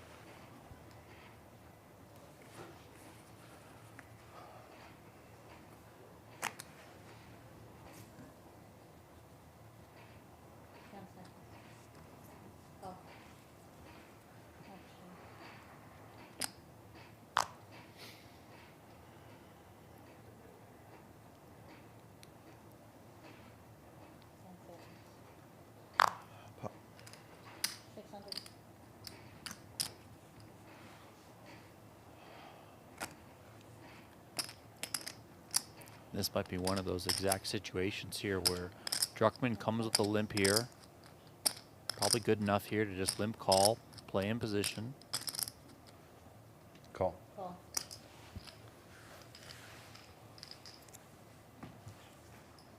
I mean, Donnie, when you look at Druckman's resume, nothing really screams at you to say, you know, this man has been here before. This man, you know, has figured this game out.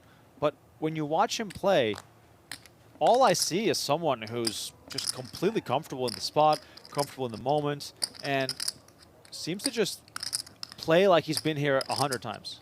Yeah, and I know you brought up his resume yesterday and specifically the gap in it. Yeah. So maybe that's a cash game gap, right? You know, you don't see a ton of PLO tournaments outside of the summer, maybe even outside of what the PGT has now brought in with the PGT PLO Series happening twice a year. But other than that, it's kind of few and far between especially at the higher stakes. So maybe he's just a PLO cash game guy, and that's why we haven't heard of him, because you just don't hear about all the cash game guys. You hear about the tournament winners. 2 pair here for Druckman.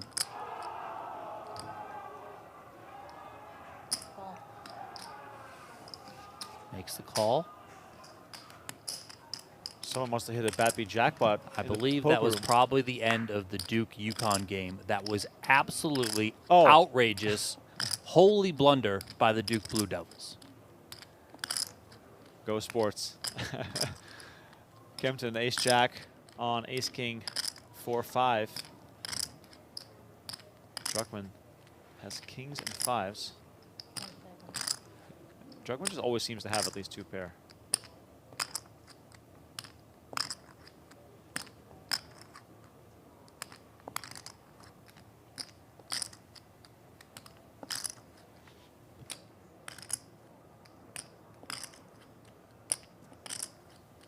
I think the way Kempton's played this hand, it would kind of be natural for him to just pot this or go all in. There it is. There it is. Right on schedule. Moves all in. Can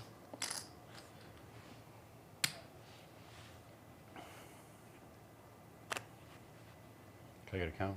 1.775.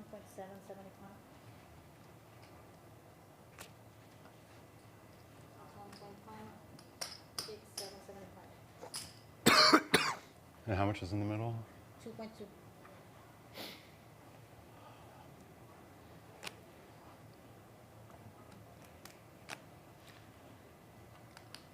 Druckman gives a little second look and makes the call. Look at these outs. We are almost out of screen real estate to show the 18 outs that Kempton has. We're basically flipping a coin for the tournament here. Can Kempton survive and get up to 5.7 million? Or will Druckman just end it here on the spot? 2 pair in the lead, kings and 5s. Kempton has all the outs. Can he find one to survive? 4 of hearts on the river, and he does survive. We got a real battle again. We do. I mean, Kempton is right back into this thing on 5.8 million now. I know there is still quite a sizable gap between him and Druckman, but Kempton has to be loving where he's at right now. Absolutely loving it.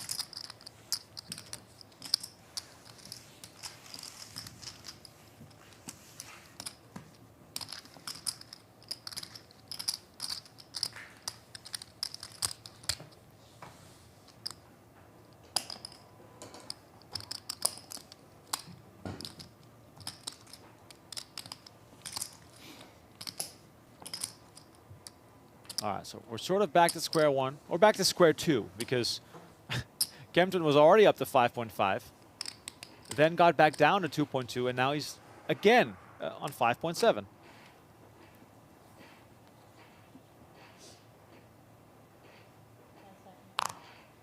$600.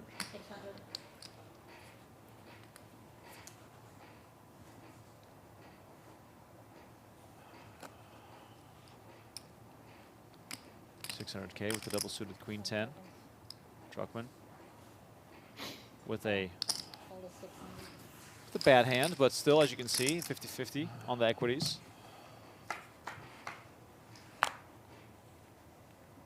King, king, jack, and it just seems to be working out for him.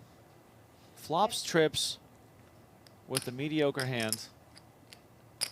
Kempton open-ended on a paired board, which is, of course, not too exciting. Being the pre-flop raiser, though, yeah, I would expect to continue here. Has those backdoor diamonds that could prove a little bit of a safety net should he need it.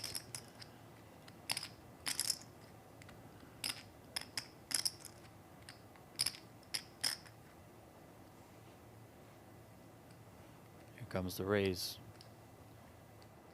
Yeah, Druckman stacking chips. 10 seconds. Raise. Make it 13. 1.3 million. 1.3 million. Kempton will be frustrated to see this.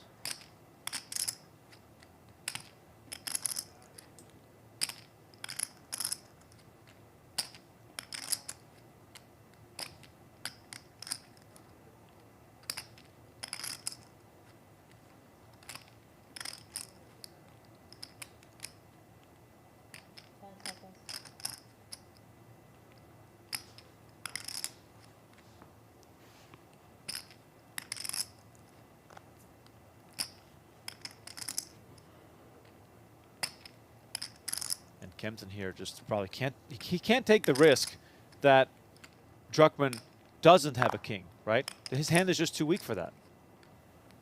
Yeah, and it's could probably come down to the fact that he can call. I think, right? I think that's probably the approach getting this price. But it is worrisome if Druckman has a hand just like he has a king 9, right, where if you make your straight, he fills up and you're just toast. 4 clubs in the turn, and can only imagine the 2 words coming out of Druckman's mouth right here. Or Kempton now, without a diamond coming, I think he's going to be able to get away from this one. But it still doesn't feel good having committed, you know, 1.8 million to this pot and ultimately having to surrender it. But I do think Druckman's going to come with jam here, and then likely the end of this one.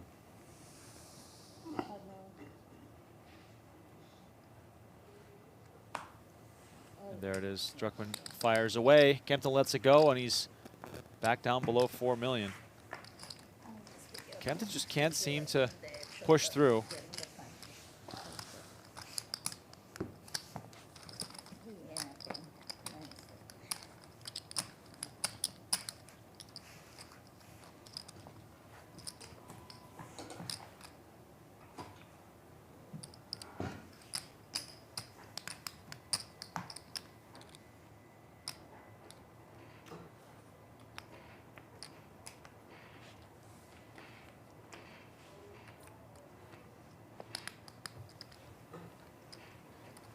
Oh, sorry. It's on me.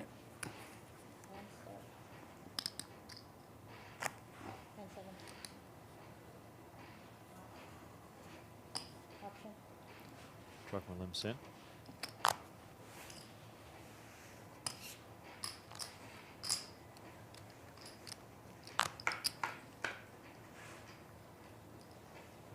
Check.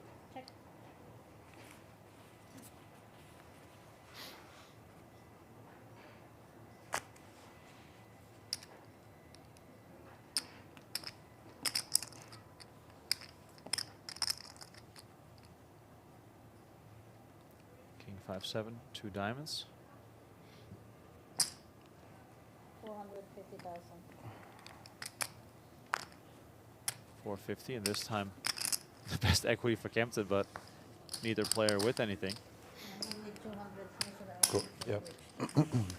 You know, Kempton has been able to win a couple big pots. Druckman has also won some big pots as well, but Druckman has really just won all the small pots. Right. Speaking of big pots, go to playpokergo.com. Get in the mix right now. Play for free. Play from anywhere. Available on web, iOS, and Android. It's free. It's fun. Go and check it out. It's a very, very fast-paced play. I would say that you're probably going to have a good time watching the stream and playing some cards on the side. A look at the 2 trophies on the line. Kempton still vying for the trophy. 600. Nice.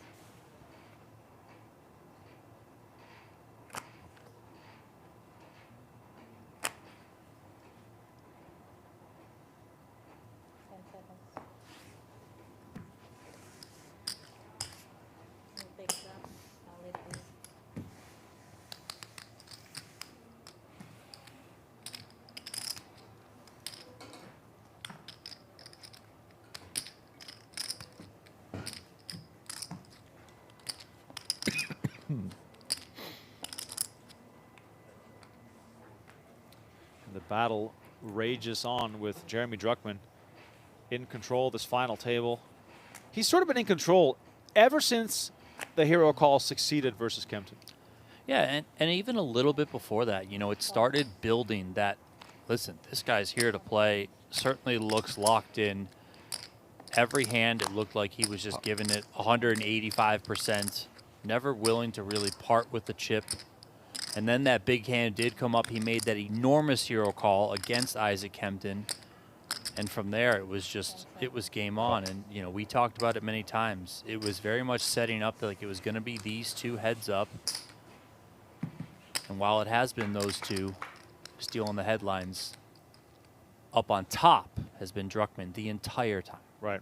Day and a half, basically. Yeah, that's true. King 7. Druckman for a change does not flop a big advantage. And Kempton is going to just fire out 300K. Yeah, but I don't think Druckman can just fold right here. I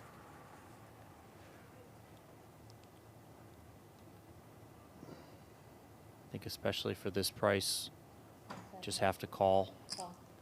Can play in position. 10s can certainly just be the best hand right now. Yeah, and that's the thing about heads up. A single pair in your hand is just that much stronger.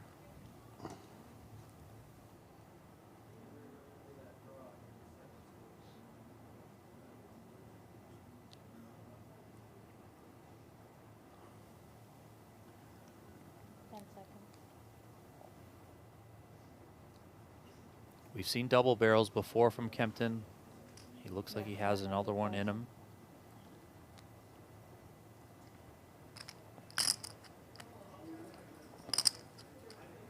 Really milky looking 25% pot here.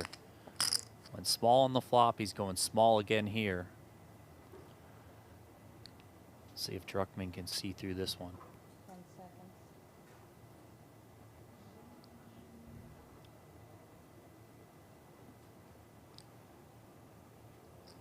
And it's got to be so hard for Kempton to fire on 3 streets to really sell that he has the king. 3 of diamonds on the river. Pocket 10s for Druckman are best here. Now I know Kempton did hit this 3 on the end, but I don't really think he considers that to be showdown value. So I think he's just going to debate between, do I go for this? And I think he'd have to go for all of it, or do I just shut it down here? I think Druckman loves to see that check. He can just check behind. Hopefully he wins, and he's going to. Sorry, it's another 10. Goes check, check, and Kempton down to 2.3 million, and we're approaching the next level. This is crazy. All right. Druckman just seems to be so comfortable calling down in spots like that. So two hands. Two hands, guys. All right, 2 hands before the blinds go up to a whopping 125, 250. I would prefer to, yeah. Take that break after 2 hands. Okay? Thank you. All right, 2 hands left in the level. Then the players will go on break. Quick little reminder here. Kempton has 6 million in career earnings. Druckman has 340,000. Druckman does have, you know, a cash in a 10K PLO event at WSOP. So, you know, he's no stranger to high buy-in PLO action, but if we're just comparing resumes, Kempton has a massive edge. But of course, that's not how poker works. And today, it is Druckman who's been in total control.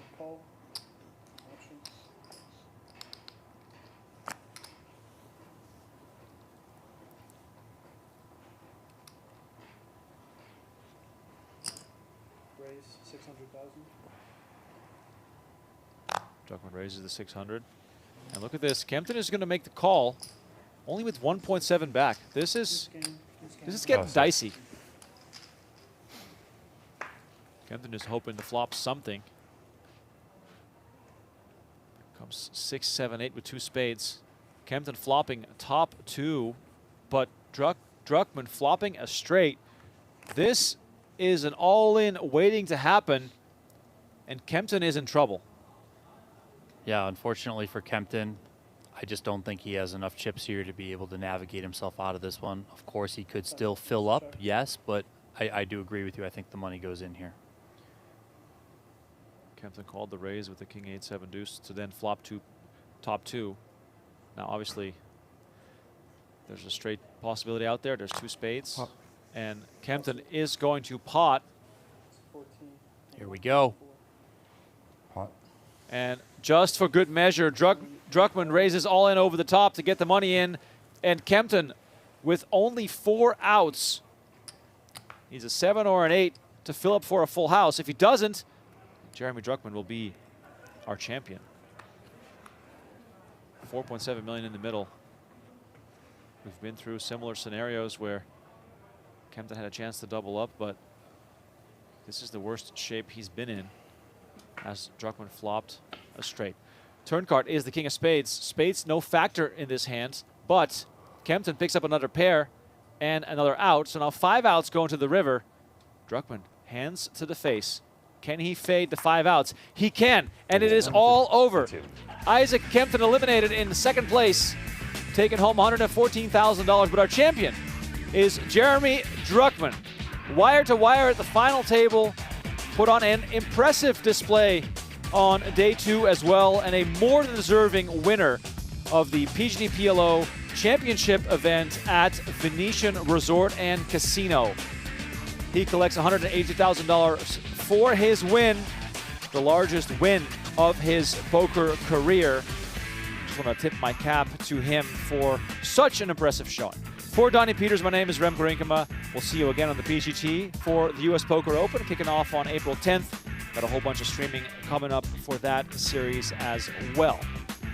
For those that are into the Hold'em cash games, we've got high stakes poker on the PokerGO channels happening this week, Tuesday, Wednesday, Thursday, and Friday. Should be a good time. Once again, Jeremy Druckman taking home that heavy Lion trophy. Yes, that is not stuck to the table. It is actually that heavy. There it is, the big smile for him. Congratulations to Jeremy Druckman. Thank you all so much for watching. Like the video, subscribe to the channel, and we'll see you on the next Venetian Poker live stream happening next week on Saturday. Oakens game, don't miss it.